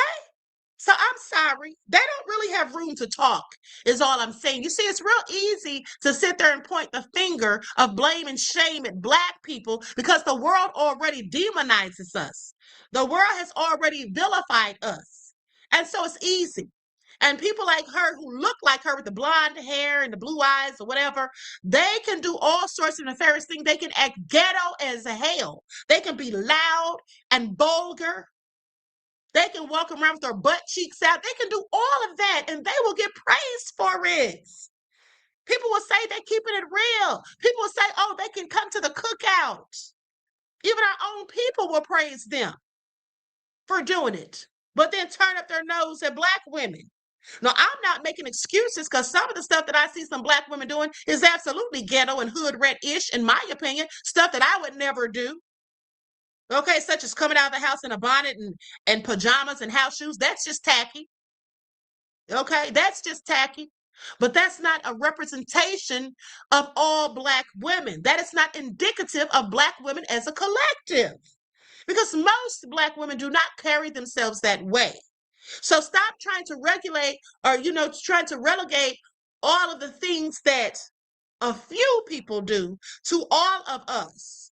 Because if we did that to them, okay, we'd have a whole lot to say. But let's continue. Instead of like blaming whitey or blaming slavery or whatever the things that are going to be blamed on this panel, I'm 100% sure. Instead of blaming whitey, why not take a look at the behavior that's going on with some members of the Black community and have a come to Jesus with them about it? Bunke, your thoughts about this? Well, I've been a teacher at both inner city and suburban schools. In the inner city, we were never scared of school shootings, right? So when we're talking about different groups being vilified, if we're looking at the history of America and who has done the most violent crimes, it's your people. In regards to the way Black women are viewed, I'm going to continue speaking, but I'm going to make sure that you're not intimidated. Hold on. She said, she chuckled and then said, yeah, Black on Black crime is not a thing. No, it isn't a thing, Karen. And I'm going to tell you why it's not a thing, because crime is all about proximity. I've said it 1,000 times. The bottom line is white people kill white people, Black people kill Black people. Usually people are killed by people that they know. That's why the police first start investigating the family, the friends, the co-workers. They go to the people that the person knew. Okay? So if you're a Black person, you tend to usually live around Black people, and white people usually tend to live around white people for the most part. Now, of course, there's exceptions to every rule. That isn't always the case, but that's often the case. So most white people are, in fact, killed by white people. Okay, just like most Black people are killed by Black people. So here's the thing. If they want to talk about that and say Black on Black crime, she said it's not a thing. Why the hell doesn't she think that white on white crime isn't a thing? Why does she think that, Karen? You understand what I'm saying? Because they're perpetuating stereotypical BS. And they want to point the finger of us or shame at us, but never at themselves. I wish I had been on that panel because, baby, when I tell you, I would have set it off. Okay, so intellectually, mind you. Intimidated right now, are you? I want to make sure you're comfortable because as a Black woman, that's what we have to do in order to have a platform, right? In order to be able to speak uninterrupted, you have to make sure that you make somebody else feel comfortable. So outside of what we're seeing on social media, we know that 600,000 Black women have been laid off, have been pushed out of the workforce, when we continue to be the most educated group of people in this country. And if we're looking at this panel, that's also evident. All right, Carmen, let's hear from you. Your thoughts about that. She ain't lying. Okay, well, I graduated magna cum laude in a language that I just learned at the time because I am from Venezuela. And we see the aggression in this panel with Yolanda and here to my right. And that's the problem. But now let's talk about Kamala and Jasmine Crockett. You know, Jasmine Crockett is the best example of somebody that instead of representing their community with grace, is just being loud, is just being aggressive, and is dancing in the halls of Congress. And then we have Kamala, which we all know she got where she got on her knees. Her story is way long, and she just got where she got because she filled many boxes in the DEI. Let's talk about merit, not about color. As a Latina, now she's a Latina and she has the nerve to talk about Kamala filled many boxes in the DEI. But I'm sorry, ma'am, don't you do the same? You're a whole minority. Do y'all hear this? This is so hypocritical. And I'm sorry, but you know, we can say what we want to say about Kamala, but Kamala is not aggressive. Because when she was talking about aggressive Black women at the beginning, they said Kamala and Jasmine Crockett, or who these people think are aggressive. Jasmine Crockett is not aggressive. She's not ghetto either. She's a Black woman who's assertive. You see, the problem is when Black women assert ourselves, as some of us do, many of us do, and we have to, because if we did not, by the fact that we're the most disrespected, not in just the United States, but all over the world, if we did not assert ourselves, then people would just walk all over us, specifically people like these two Karens on the stage. So they want us to just allow them to talk crazy to us or say whatever they want to say or use their microaggressions. But most Black women are not having it. That's what we're not doing. Okay? That's what we're not doing. And so you can call that aggressive, but to me, it's just being assertive. I'm not going to let you walk over me. Okay? And I feel like white women are a whole lot more aggressive than Black women. Okay? And sometimes they're passive aggressive. Okay, so let's not leave that out, but let's continue. I don't feel any woman of any color with that behavior represent me as a woman. I'm a minority based on merit. Let's go back to Yolanda for her initial. Let's go back to history, right? Black women were told to cover their hair because it made white women uncomfortable, right? So let me stop right there. I'm not going to keep interrupting, but I want to tell you all this. She just said that Black women had to cover their hair because it made white women uncomfortable. Now, I was going to do a video about that maybe some months ago to talk to you all about that. Did you all even know that? That's why Black women in our culture, I'm not talking about Africans, but specifically in the U.S. Did you all know that's why many of us wear head wraps? That's where that came from. Now, I like it because of style. But at the end of the day, I never knew this, okay, until a few years ago, that actually Black women started wearing head wraps because the white women were complaining because of our hair. We can do so many different things and wear so many different styles with our hair. And we love our hair. It's like our crown. And so that made them feel uncomfortable because they were hating.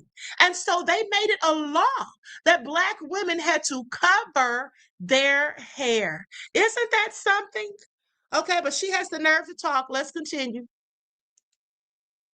reality is whether you breathe or not, baby, we're the standard.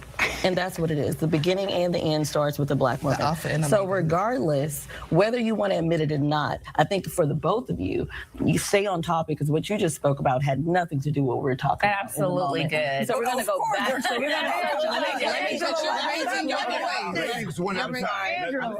interrupting. Let me land. So the reality is for the both of you to sit on the side of me and talk about aggression, what is the difference in what you're doing and what we're doing right now, having a conversation? And yet we're the one, you just literally called out both of these Black women on the panel, and you sit here with your attitude and you have a problem, but you tell them that they're aggressive, right?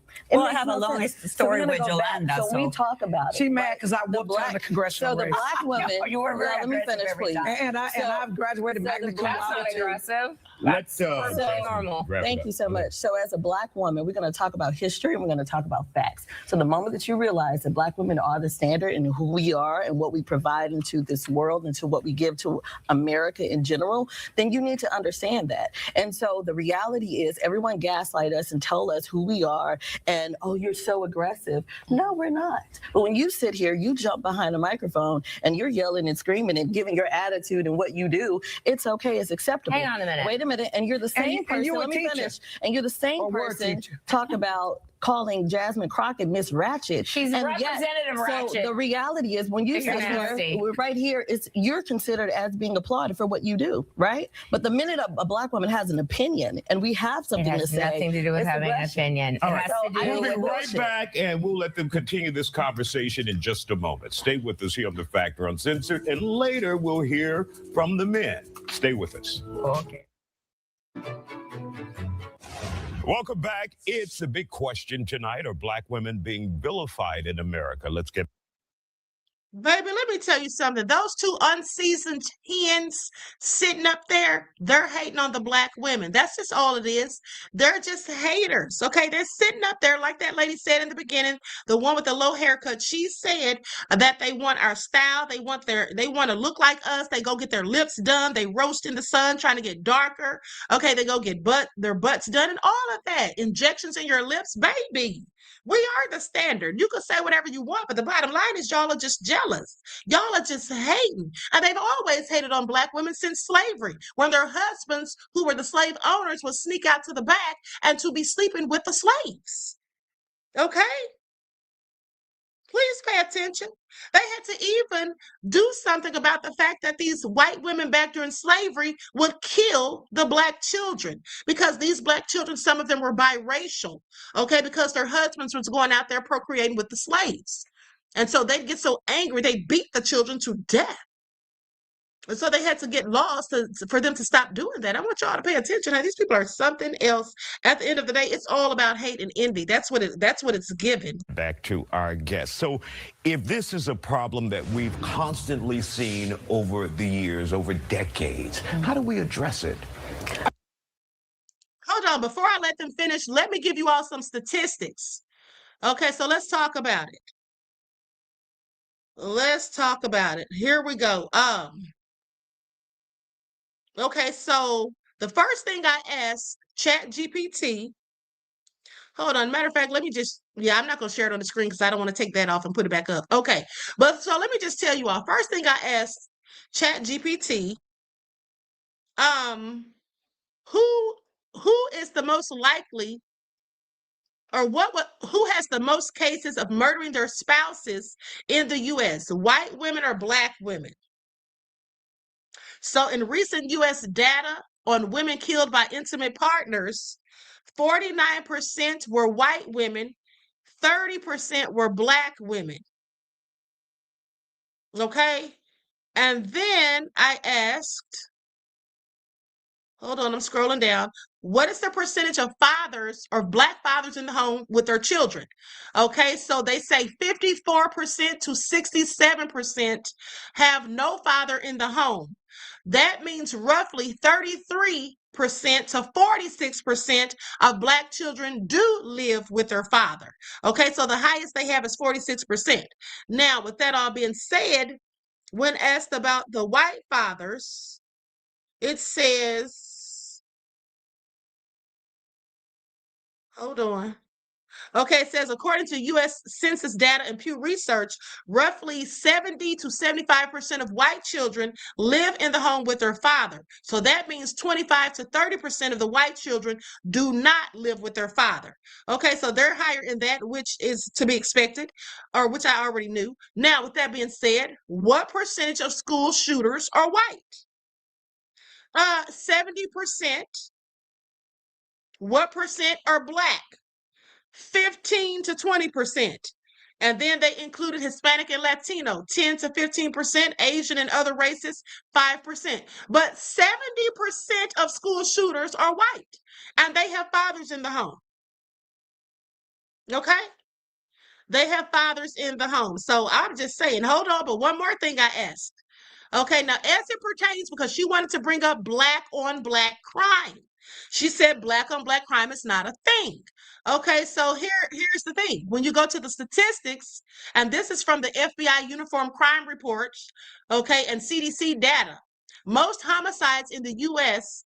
are intra-racial, meaning committed by the same group as the victim or the same race as the victim. So for black victims, about 85 to 90% are killed by black offenders. For white victims, it's about 80 to 85% killed by white offenders. So they're neck and neck. Black people are like 5% more. Okay, 85 to 90 with the black people, 80 to 85 with the white people. So I'm sorry, boo-boo. It's not like it's a huge disparity in the numbers. So with that all being said, she wants to say that black on black crime is a thing. Okay, yeah, it is, if you want to say that, but so is white on white crime if that's the case. Okay, see, this is nothing but propaganda that they spew to further demonize us. And here's the thing. Now, why do so many black people kill other black people? Well, that's because of socioeconomic factors, neighborhood conditions, and access to firearms. You see, nobody is riding around to these white suburban neighborhoods or even the poor white neighborhoods and putting guns, okay, cases of guns in the neighborhood so that anybody can get them. Nobody's doing that, but that's been done in black neighborhoods for decades. It's still happening. Nobody ever put crack or any other kind of illegal substance in the white people's neighborhoods, but they did it in ours. That led to a whole lot of crime, a whole lot of killing and all of that, a whole lot of people becoming addicts. It disrupted families. And when you disrupt families, you will see that sometimes the effects of that, the ramifications last for decades. Think about the children in the 80s growing up whose parents were on crack. How the mothers were out there doing whatever to make their money for the crack, leaving the kids at home neglected. These children have been traumatized. They are raised by the streets because the mother is not home. Some of the mothers didn't even know who the father of the children were because they're out here doing these drugs. But see, now that's happening in their community with the fentanyl, okay, the opioids and all of that. But it's not treated as a criminal situation with them. It's treated as a healthcare crisis. Okay, that's what they call it for them. It's a healthcare crisis. Now, all of a sudden, if you're an addict, you have a disease and you need health and treatment. But when it was the black folk, they were criminalized, okay, and demonized. But let's continue. I don't think there's a way to address it. You know, I mean, what I think the ladies next to me, at least two of the ladies next to me do, is put on their big girl, black girl panties and like just stop the whining. And you know, it's interesting. You're talking about education, it's merit. Well, I mean, I'm a lawyer. I graduated magna cum laude. I mean, I was voted the most outstanding senior at the University of Houston. And I'm a double minority. I mean, I'm a black woman. When I walk in a room, you know I'm black. And the first thing they say is that I'm aggressive. You know what? I'm matter of fact, my mother taught me to look you dead in your eye when I'm talking to you and speak because I have something to say. And it's interesting that Angela's trying to act like she's a wallflower. Angela got one of the biggest mouths on this panel. I don't and what she always does, Angela literally has no home training. Angela does not allow people to speak. She always interrupts because she tries to distract. I'm not worried about Angela because when she's moving, she ain't saying nothing. She's whining. She's trying to get the camera to look at herself. Now tell me why that's not aggressive. All right, right? Angela, let's hear from you. I mean, Sarah Palin, Christy Noem, Mark G. Taylor Greene are all aggressive. All right, let's hear from Angela. This is the way. Now, that's absolutely facts right there. She said Christy Noem, Marjorie Taylor Greene. Yes. Okay, they are aggressive white Karens at the end of the day. And if you want to go in on Jasmine Crockett, how do you do so without bringing up Marjorie Taylor Greene? Okay? Let's continue. Way this woman walks around in the world, ladies and gentlemen. I don't walk around in the world like that. Absolutely. And I guarantee you that most of the people in this panel do not walk around in the world. I'm sorry, but doesn't she sound like she's drunk or high? Listen to how she's talking. Isn't her speech slurred? She literally sounds like she's drunk as hell while she's sitting up there, but she wants to try to go in on black women. Let me just roll it back because I know her voice is slurred. Like her speech is slurred, clearly. She sounds drunk. Christy Noel, Marjorie Taylor Greene are all aggressive. All right, let's hear from Angela. This is the way this woman walks around in the world, ladies and gentlemen. I don't walk around in the world like that. Absolutely. And I guarantee you that most of the people in this panel do not walk around in the world That's like why that. you got fired at HISD. No, that's not why I got fired at HISD, but So that's I think- right. I'm Go not ahead. done. Hang on a minute. Lower your voice. Hang on a minute. Thank you. Here's the thing. Look, back to my whole premise here. This is about individual behavior. And if you're seeing a spate of Black women or Black people in general just acting wild and out, dressing like hoes, ghetto ratchet behavior. Ghetto ratchet behavior, says the woman who is clearly drunk, clearly inebriated, and wearing this frizzy wig, okay, on national TV, all right, or YouTube. Look at it. Look how frizzy that wig is. Girl, you are not the one to talk. Okay, you are not the one to talk, boo-boo. Let's continue. And people are calling it out. Not just white people. Black people are calling it out. Hispanic people are calling it out. They're tired of it. That's why this black fatigue thing has taken hold. And again, with all due respect, the women on this panel are not who people are annoyed with, okay? Because the women on this panel are very successful, are very articulate and well-spoken. And I think instead of being defensive about You literally just insulted Yolanda and said this is how she walk around in the world. She's the I'm exception. not worried about her. She's the What are you exception. talking about? Instead of She's being projecting. offended, instead of being She's projected. Instead She's of being projecting. offended by saying that this might be a problem with certain Black people, why not have a conversation in the Black community about All right, that? Bonke, and make sure we stay on topic Absolutely. here. Okay. I think this panel is a microcosm of what we're experiencing. No matter how we present, we're still considered the same thing, right? I intentionally lowered my voice a few decimals and I was still called aggressive by somebody who has never met me, right? Going back to the social media trends and what we're seeing and then the outlash at the end of the day, and Jasmine, right? She pointed this out, Black women, we are the backbone of American culture. So if we're talking about clickbait, we know that in this economy, attention is currency. Absolutely. So of course they're gonna come after Black women because we continue to always move the needle when it comes to any kind of metric you wanna look at. Any kind of success metric, any kind of attention metric, going back to beauty standards, we're often emulated. And the truth of the matter is our divine essence is what's intimidating. And so you find these very visceral reactions to us just existing as everybody can We're see. going to take a quick break here. We'll come back and let Jasmine and Carmen wrap us up. We'll be back. Stay with us. Welcome back. The topic is, are Black women being vilified? Carmen, wrap us up. Well, bad behavior always takes precedent. And sadly, many times the minority with bad behavior is what is being exposed. And this is the reality of what we're seeing. And that's where in occasions, like for example, when Yolanda behaved like that, she is also acting in bad behavior, even though she's a very accomplished woman. So why don't behave properly and in the manner that people expect as a state representative, as a U.S. U.S. Congresswoman in the case of Jasmine Crockett? All right, Jasmine, close us up. 30 seconds. So the question is, are Black women being vilified? Yeah. And I have a question for the both of you. Do you see this in America today? Black women being vilified? Can you answer yes or no? No, it's about those women. It's about behavior. So the reality is, you guys do not exist in reality.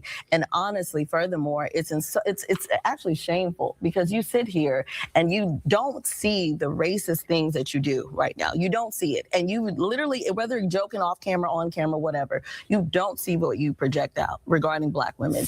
And it's actually sad because to sit in between the both of you, and we're letting you know that we feel vilified. And you have no sympathy, no empathy. You have no. Let me finish. And what I'm saying is, the fact that you can sit here and say that you don't see what goes on in America today means you do not recognize history and you are not within reality. Thank you, ladies. We'll be back. We'll talk I to the think men everyone next. sees Stay it about with us. bad behavior. Welcome back to The Factor Uncensored. We're talking about Black women being vilified here in America. Joining us now, the men to talk about this subject. We have podcast host, the biggest community Aqua Girl Rising said, as Latina, ma'am, Latina women are known for being aggressive too. Yes. Yes, that's why it's interesting that she's sitting there talking about DEI and minorities, and she is definitely a minority herself. But she obviously thinks that she's the same as Karen sitting over there in the blue dress. Okay, but honey, I bet you if ICE pulls up on all of them, she'll be the one they speak to first. Okay, and want to see her paper. So she needs to recognize they're living in a fallacy. They're not living in reality. They're living like a fantasy world. Like the lady said, they don't have their thoughts based in reality due to cognitive dissonance, if you ask me, but let's continue. Activist Derek Muhammad, radio host T.D. Blackshear, and CEO of Regal Media, Todd Smith. All right, Derek, your thoughts about Black women being vilified here in America. Is it a problem? Is it reality? It is a problem. It is emphatically a reality and has been so for the past 400 plus years. Black women being vilified is not anything new. The real question is, when did it stop? I mean, think about it. A study was done that said that in media, most Black women are seen in 3 categories: the sapphire, the Jezebel, or the third one is, I forget the third one, but these negative stereotypes. And anytime a Black woman expresses her intelligence, and she defies these stereotypes, she is indeed vilified. The vilification is just the gateway to devaluation. So as long as Black women are devalued in this country, then they could lose 600,000 jobs in 1 year and nobody will bat an eye. I mean, let's look at the historical record. Black women were used as guinea pigs to perform surgery with no anesthesia. Why? Because it went on record that they had a higher tolerance for pain. So indeed, Black women have been vilified in this country, still are being vilified in this country, and will continue to be vilified if nothing changes. All right, TD, let's hear from you. Your thoughts about I don't believe that's the reality in the whole corporately. I believe that the segment or a particular people, or such as a Jasmine or a Kamala, who vilifies with the potty mouth type ideology, where they are speaking not as the intelligent women that we are accustomed to generally in our community, who are literally sound women who goes about their business of doing things that we have brought up through our lives. We know that they are the most sought after or the most educated part of our community, and we expect them to act as such because they are mothers, they are strong women. Because a woman, she can be seen but not heard, and she carry more weight in her beauty and in her essence and how she presents herself as a lady in the streets. And the community abroad, the marketplace will bear witness to that fact, that she's a virtuous woman. Rosa Parks sat on the bus. She wasn't cussing and potty mouthing and hollering and screaming. And the dignity and the self-respect, even in escorting her off the bus, was not that of a vilification or that of treating a woman without dignity. All right, Todd, let's hear from you. I think the difference is we have a Marjorie Taylor Greene, and she is not facing the vilification. She's honored. She was honored before she turned against Trump in the MAGA movement. So there is a difference between how Black women are treated when they're have a personality. That's how I look at Jasmine Crockett. She has a great personality. But why do we have to shrink who we are? Why do Black women have to shrink who they are, shrink their swag, or shrink their personality to fit somebody else's definition of what a classy woman should be? And like Brother Muhammad said, it started 400 years ago with the vilification of Black women, how Black men couldn't even speak up for their woman when they were raped by the slave master, when they were sold off. And it goes back to Black men also with hip hop, calling women B's and H's. So I blame everybody for the vilification of Black women except Black women. We all have a responsibility to play to make sure that image is protected and make sure we defend them when they are devalued by some other people. All right, the biggest, go ahead.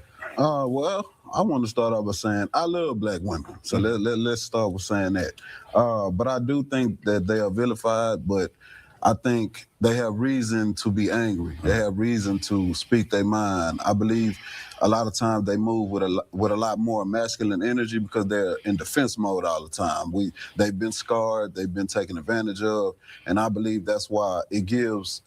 It's so easy to vilify them because they're always trying to defend themselves. They always want to prove something to the next person. They have to work a lot harder than, the other women in the world. You know what I'm saying? So that's what I think about it, man. And you said because of almost a protection mechanism, they use the masculinity to survive. Yeah. Would there be something necessarily wrong with that, guys? Derek?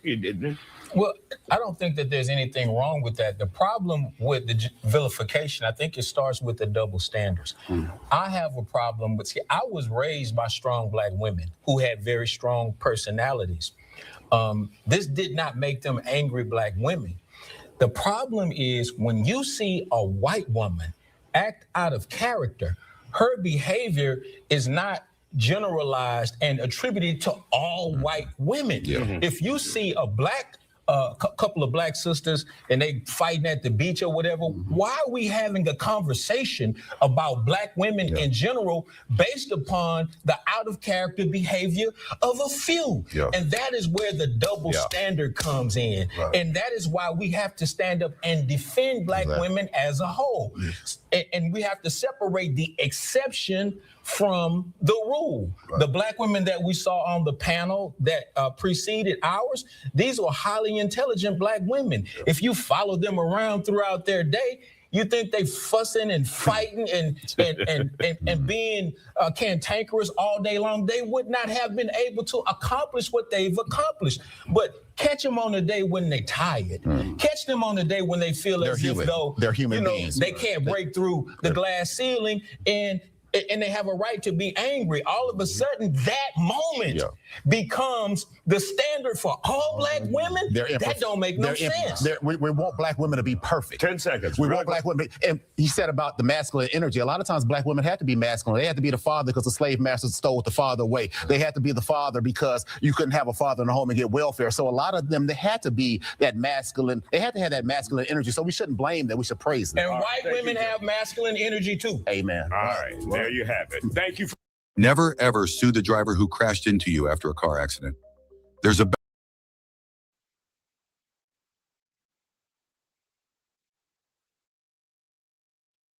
Okay, I want you all to pay attention. I want you all to pay attention. And here's the thing. There are some Black men who date white women, which is perfectly fine. But they will make the excuse, oh, I date white women because Black women are too aggressive. Oh, they have attitudes. Don't put us in it. The fact of the matter is you date white women because that's what you want to do. Because you mean to tell me white women don't have attitudes? White women don't get angry? Yeah, of course they do. All women get angry. All women have attitudes at some points. Please miss me with it. Please miss me with it. And then some of them will say, the white women are more submissive and all of this. Well, they might be. Okay, they might be, but these are the same ones that will poison you, take you up out of here for insurance money. Okay, what's that white girl's name that killed her African boyfriend that's supposed to go to trial? Courtney Clenny. Remember her? Stabbed him in the chest. Okay, there's 1,001 stories like that. Okay, 1,001 stories like that. Hold on, beloveds. And then remember, I told you all that antifreeze that we use for our car, the chemical coolant that we all use, you all know that the reason they changed it was because white women were killing their husbands with it. Because it used to be odorless, colorless, and it had a sweet taste. So I remember the story where this woman put it in her husband's drink. Okay, and he kept getting sicker and sicker, and she kept giving him more of it. Okay, at the end of the day, so that's why they had to change it, make it green or whatever color it is now. I think it's green. And then they had to make it to where you could taste it because they were literally using this to murder their husbands. Okay, so please sit down somewhere acting like Black women are just so nefarious because that is absolutely not always the case. Now, I want to go to one more clip before we roll out of here. Want to go to this clip. Actually, I want to go to two clips. Okay, and then we're out of here. But this first clip is a black man who said that he witnessed, okay, a black woman twerking on an older white man. Danielle said she was putting stuff in his Gatorade, Queen. Yeah, that was one of them, beloved. That was one of them was doing that, but it was another one. She was giving him some kind of alcoholic beverage, and she was putting it in there. And you know the symptoms when someone starts getting poison from antifreeze, they start speaking with slurred speech, start acting like someone who's drunk. And I think that's why she was doing it. She was putting it in there with a turkey baster for like 2 days. The man didn't know why he was getting so sick. But yeah, definitely I heard the one about the Gatorade too. Okay, so now as I was saying, this guy said that he witnessed a black woman was twerking on this older white guy. And then there were some brothers who were cheering the white guy on, and he didn't like it because he said they would never have done that with a white woman. So let's get into it. Like stuff, everyone, please. Don't forget to like and share. Thank you in advance. Let me say this, man. I just saw this video where a young black woman was grinding on this old white man. And then the older white man started, you know, acting as if he was hitting her from the back. But the most disturbing part of that video was the old white man, the young black woman, was surrounded by black men hyping the white man up. You show me a video where it's a bunch of white men hyping a black man up as he helps a white woman degrade herself. And I ain't talking about no dirty sight. You show me a video with Mexican men surrounding a black man while he, you know, help a Mexican woman degrade herself. At the end of the day, I don't care if a black woman a stripper. I don't care if she's an escort. I don't care if she on OnlyFans and she acts as if she's proud of it, as if it's something noteworthy. Should no black man have, you know, so much disdain for a black woman that you sit around while she degrade herself among these other ethnicities and you hype that shit up, dog? That show a lack of self-respect for yourself, because at the end of the day, black women are an extension of us. Black women are an extension of black men, homie. We the only men that think that shit cute. We the only men that'll sit around a white man and encourage him to do what he would. Y'all have seen them little videos on TikTok and on Instagram. Weak ass black men, some of them young, some of them old, encouraging these men to degrade our women. Dog, that show a lack of self-respect for us. Ain't no strong man rocking out like that. I don't care what that black woman do with her body. I ain't finna help nobody degrade her. I ain't even be around no shit like that. That shit disturbing and weak as fuck. Damn, I'm sitting back looking at that shit like, man, come on, man. Because when you're a man of honor, homie, it's certain things you ain't gonna indulge in. Fuck, I look like sitting around while some white man just treating black women like they some type of object. Man, that slave ass shit. Fuck, I look like. And then what the fuck? Now I ain't finna condone that, because I ain't finna go nowhere trying to do that to no white woman or no Mexican Latino woman. Because I know I don't give a fuck what nobody say, dog. If a man of another ethnicity could sit there and do a black woman like that in the midst of me, that show you don't respect me. That show me you don't respect me. Fuck is you talking about? Play with me like that? Y'all nigga crazy. Fuck, I'ma sit around some shit like that and think it's cute and laugh at it. Dog, you trying to degrade her in front of me, dog. That's like you trying to degrade me. Yeah, I kick ass. Don't play with me. I don't know what's wrong with y'all. Y'all don't want nobody. Y'all don't want no video like that of y'all mama, y'all sister, y'all niece. Y'all want to hype that up. Shit, black women an extension of us, dog. Whenever somebody disrespecting them in the presence of us, that show they don't respect us, man. Okay. All right. Leon said he said what he said. All right, he sure did. Okay, and shout out to him, because all facts and no cap. Okay, absolutely nefarious. Now, with that all being said, I'm about to be up out of here. Let me show you all this next video. Now, Juju sent me this video. Juju actually sent me this video. I thought it was interesting. Hold on. Hold on, beloveds. Okay, here we go. Yeah, so Juju sent me this video about this transgender lawyer and how they were doing him in court. Now I want to go to this footage. And y'all tell me what y'all think. Let's get into it. Now this is a transgender attorney, as I said. Okay? He's a trans man. All right. And with that all being said, I just feel like the judge was bigoted. That's what that seemed like to me. But let's continue. Transgender lawyer Rob Hopkins in Oklahoma. Things in the courtroom are a little testy because Rob's client did not show up for court. So let's watch the tension build to a fever pitch. I don't think there's any need in going forward today. We were back to the issue at hand, which was you asked me to not provide testimony on behalf of my client. You asked me what paragraph it was.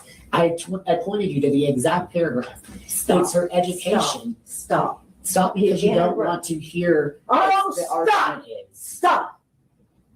You interrupt me one more time, you are being held in direct contempt of court, and Yes, you can ma'am. wipe that smirk off. I don't have a your face. smirk on my face. Oh, yes, you do. I do not. I am not going to tolerate this from you, sir. Yes, ma'am. There was a pause. There was a break. I wasn't done with my arguments. And I was not done with my statement. You interrupted again. Do not throw your... I did not throw. It fell off the bench. Please stop stating things that are not true, ma'am. Sir, you've got a room full of witnesses. I do. I put it down. I did. I put it down and it fell down. I did not fall. Then settle down. I'm not upset and I'm not arguing. You're not letting me make an argument. I'm not red in the face, ma'am. I'm not. Stop. Our court reporter cannot get what we're both saying. I am trying to make my argument. You interrupted my argument halfway through on an objection. That will get every available deputy. Yes, ma'am. I'm aware. It's happened to me before. It has. Yes. Because you're out of line. Yeah, Of course. I guess so. Okay. If I push that Or maybe button- because I'm a transgender attorney practicing all over the state. I don't know what you are. You do, ma'am. It's not that you do. So we are pausing this until you get the ADA request form filled out and it gets processed. So we're going to pause the hearing on jurisdiction that's been set twice. I drove an hour and a half to have the hearing. My client's available telephonically, and we are simply not even taking testimony. Is your client available telephonically? Yes, ma'am. Yes, ma'am. Well, then get her on the phone. Thank you. Your Honor, which we would object. This is as clear as the nose on my face that this woman will not appear before this court because she has a warrant for stealing. Objection, hearsay. That's not true. And you're ready. You will find, sir, that Don't you look cannot at me and steal me. Or shout at me. I'm not putting it on there. No, we're stopping. Get out of my face, sir. Get out of my face, sir. You may step Get out. out of my face. You should leave this county. Get out of my face. Get out of my These face. people are my friends and you're being ugly. And get out of my face. Why? Because you're in direct contempt of court. He shouted at me. No, I'm not being, you did not even say that I was in You are contempt. in direct. No, I'm not Judge, doing I my stuff. apologize, but I felt very threatened by this person. Not being screaming and the yelling in court. I've never even heard that before in this courtroom. Now, do you all see that? She's having him arrested for contempt. Said that he was screaming in the courtroom. He wasn't screaming. And that man was being the aggressor. He was all up in his face. Okay? DJ Big Six said you must comply. He is complying, if you ask me. Like, this is just all racist. Okay, Jerome said it doesn't even sound like a courtroom conversation. It doesn't. Do not hurt me. Do not hurt me. Your hands on your back. Do not. Are you throwing me over this? Stop resisting. I'm not resisting. Okay. Put your hands on your back. Stop resisting. You know exactly what's Why happening. don't you all walk that way sometime? I can't walk. I'm being thrown down. Just settle down, walk that way. No. Settle down. Do not grab me. Do not grab me. What are you doing? What are you doing? What are you doing? You're hurting me. You're hurting me. You're resisting me. You don't kidding. Don't kidding. I can't breathe. I can't breathe. I can't breathe. I can't breathe. Put your hand behind your I back. cannot breathe. I can't breathe. I can't breathe. I can't breathe. I can't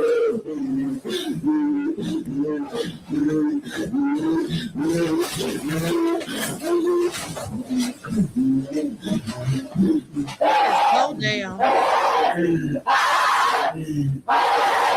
Help! Somebody call 911. Please. Please. Please. Please. I mean, it's all that necessary. Ow!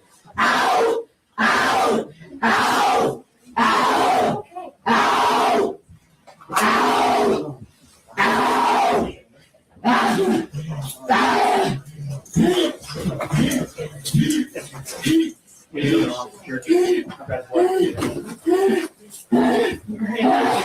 Somebody call 911. I don't get a female officer now. Get a female officer now. Get a female officer now. There aren't any. I can't get up. I can't see. Just all low down and nefarious, honey. And did y'all hear the lady in the background who said she felt threatened? I feel unsafe. Or she said she felt threatened or something. Girl, why do you feel threatened? He didn't even turn around and look at you. But they all just ganged up on him. That is real crazy. All feminine energy says the same thing happened to me. This upsets me. It upsets me too. And I'm sorry that happened to you, beloved. That is a darn shame. That should not happen to anyone. Okay, I'm not ever going to be on the side of discrimination.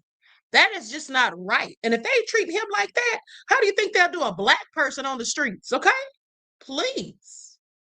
Absolutely egregious. Now, one more video. I know I told y'all I was done, but hold on. This guy is talking about how they be dragging black folk, how they be going in on us. Okay, Lillian X said the judge is allowing all that to happen inside the courtroom. Yes, because she's a whole bigot. She definitely was allowing it, encouraging it. As a matter of fact, she didn't say one word to that prosecutor who walked over there and got up in his face. All crazy, but let's continue. That whenever someone talks about Black Americans, people use it as an opportunity to shit on them. It happens all the time online, and it gets pretty annoying.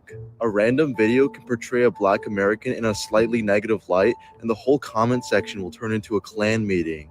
And the reason why I specified Black Americans is because even African people will find the chance to put them down. I recently made a video about how I find first-generation immigrants to be more relatable than Americans, right? And as an example, I compared Africans to Black Americans, and it started a whole war in the comments. Although it was not my intention to divide the community, plenty of people took it that way, and a lot of Black Americans called me ignorant for that. But I also got a lot of odd comments from Africans who seem to have some sort of superiority complex over Black Americans, which is pretty odd because to the average uneducated racist person, these two groups are the exact same. It kind of reminds me of India and Pakistan's beef because it's so pointless and it's exactly what the CIA wants. But yeah, I can understand why they can be so defensive after this.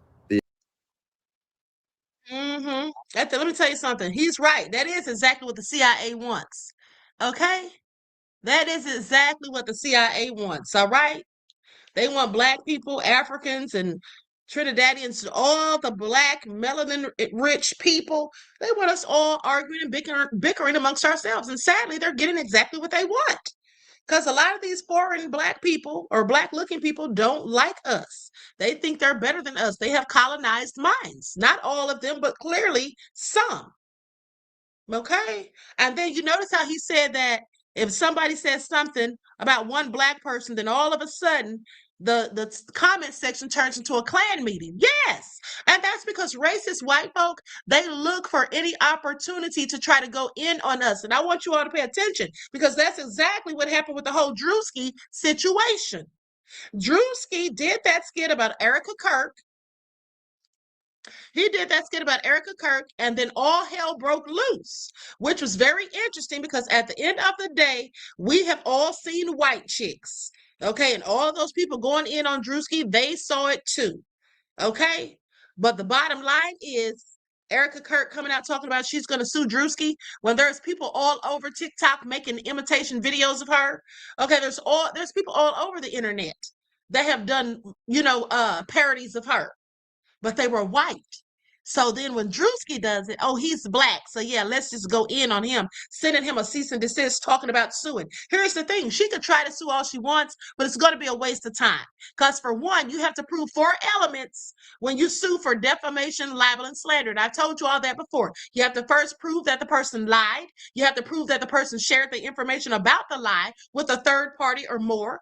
You have to prove that you lost something, that it cost you something. You have to show that there was some sort of damage done. She can't show any of that because, first of all, Drewski never even said her name, even though we could clearly see who he was talking about. But all of this matters in court. You see, in court, we don't go by assumptions. We have to go by the facts. So we can all assume that he was talking about Erica Kirk, and she can even assume it herself. But because he never said it, his caption said conservative women behavior. But also, he didn't say anything about her. He just did a skit. And I'm sorry if she doesn't know that comedy is protected. Okay? Comedy is protected under the First Amendment. I mean, he can crack jokes. He can make a sketch or a skit about her. And then the nerve and the audacity of them, dare I say, to try to compare it to blackface. Please, that's just all that they wanted to do. They just wanted to find a reason, and they clearly found one. And here's the thing. Even some of the minions who had been going in on Erica Kirk themselves. Because a lot of MAGA, we all know, I've done the reports on it. We know that a lot of these MAGA minions were absolutely going in on Erica Kirk themselves because they felt like she had something to do with Charlie's demise. They felt like she wasn't properly grieving. Okay? They thought it was all suspicious, just like the rest of us did. But let's all get on the same team. Let's all get on board now that this black man had the audacity to make this skit. And by the way, Drewski's grandfather is white. Okay? Drewski's grandfather is white. So trying to use the race card, because yeah, they played the race card. That's what they did. Okay, they played the victim and the race card. Erica Kirk is playing the victim right now. Okay, and the MAGA minions are all in for it. But if we complain about racism, all of a sudden we're playing the victims. See how they try to gaslight us? See how they try to project us? Project themselves onto us? Okay, so anyway, I'm up out of here. Adrian said, if I didn't know who Erica was, Queen, I wouldn't know he was imitating her. Exactly. And everybody doesn't even know who she is. You know what I'm saying? DJ Big Six said, but he doesn't have the complexion for the protection. They'll get even somehow, some way. You know, they can try to do whatever they can. She's talking about suing, but that's not going to get her anything. Like I said, she's not going to win that case if she even tries to file it. That's not going to happen. Melody said parody is protected as part of free speech. Exactly. Darn sure is. So anyway, listen. Tomorrow, remember I told you all about that prison documentary or video I wanted to show you all about what happened? These 2 prisoners were literally burned to death, caught on fire. The guards didn't do a darn thing. Okay, we're going to talk about it. We're going to watch the story about it tomorrow evening. But tomorrow morning, I'll be right back with more of your updates on the war. And we're probably going to talk about some of this criminal activity that's been going on also. Because I've been just covering the war, basically, and not much else other than that. But we got to talk about some of these nefarious crimes that is going on. And with that all being said, I hope you all enjoy the broadcast. Enjoy the rest of your night. And I will see you all in the morning. Okay, until next time, beloveds, each one teach one. That's how we grow and thrive. Do something productive, constructive, but never destructive. And always remember to keep the Most High first in your lives. Until next time, beloveds, I will talk to you all again soon. Peace.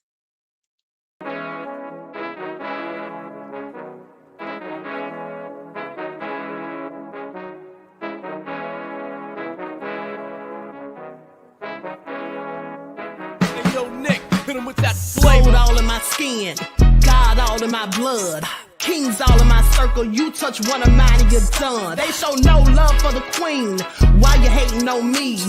Is it cause I'm free and I got Malcolm X in my jeans? I got dreams like King Luther, shed blood like Kunta. You ain't helping my people, I ain't got nothing to say to ya. I want all the smoke like hookah.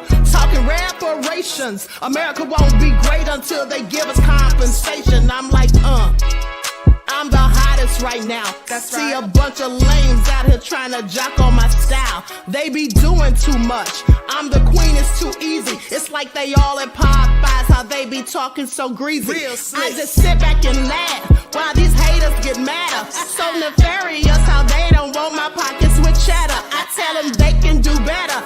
These snakes in the grass can leave a bite on your ass, cause y'all be trusting too fast. I got my foot on the gas, other one on they necks. Dropping receipts on haters, you better show some respect. I'm never facing regrets, we only facing the threats. Running through every challenge like a relay, break no sweat. It's a cold game, so I got that blanket with me. Now that my people awaken, ain't no going to sleep. I do not play by my piece, this time I'm playing for keeps. You talking slick, but when I see you like them ends, we gon' meet. And I got gold all in my skin, God all in my blood, kings all in my circle. You touch one of mine and you done. They show no love for the queen, why they hating on me? Is it cause I'm free and I got Malcolm X in my jeans and I got gold all in my skin, God all in my blood, kings all in my circle. You touch one of mine and you done. They show no love for the queen, why they hating on me? Is it cause I'm free and I got Malcolm X in my jeans and I got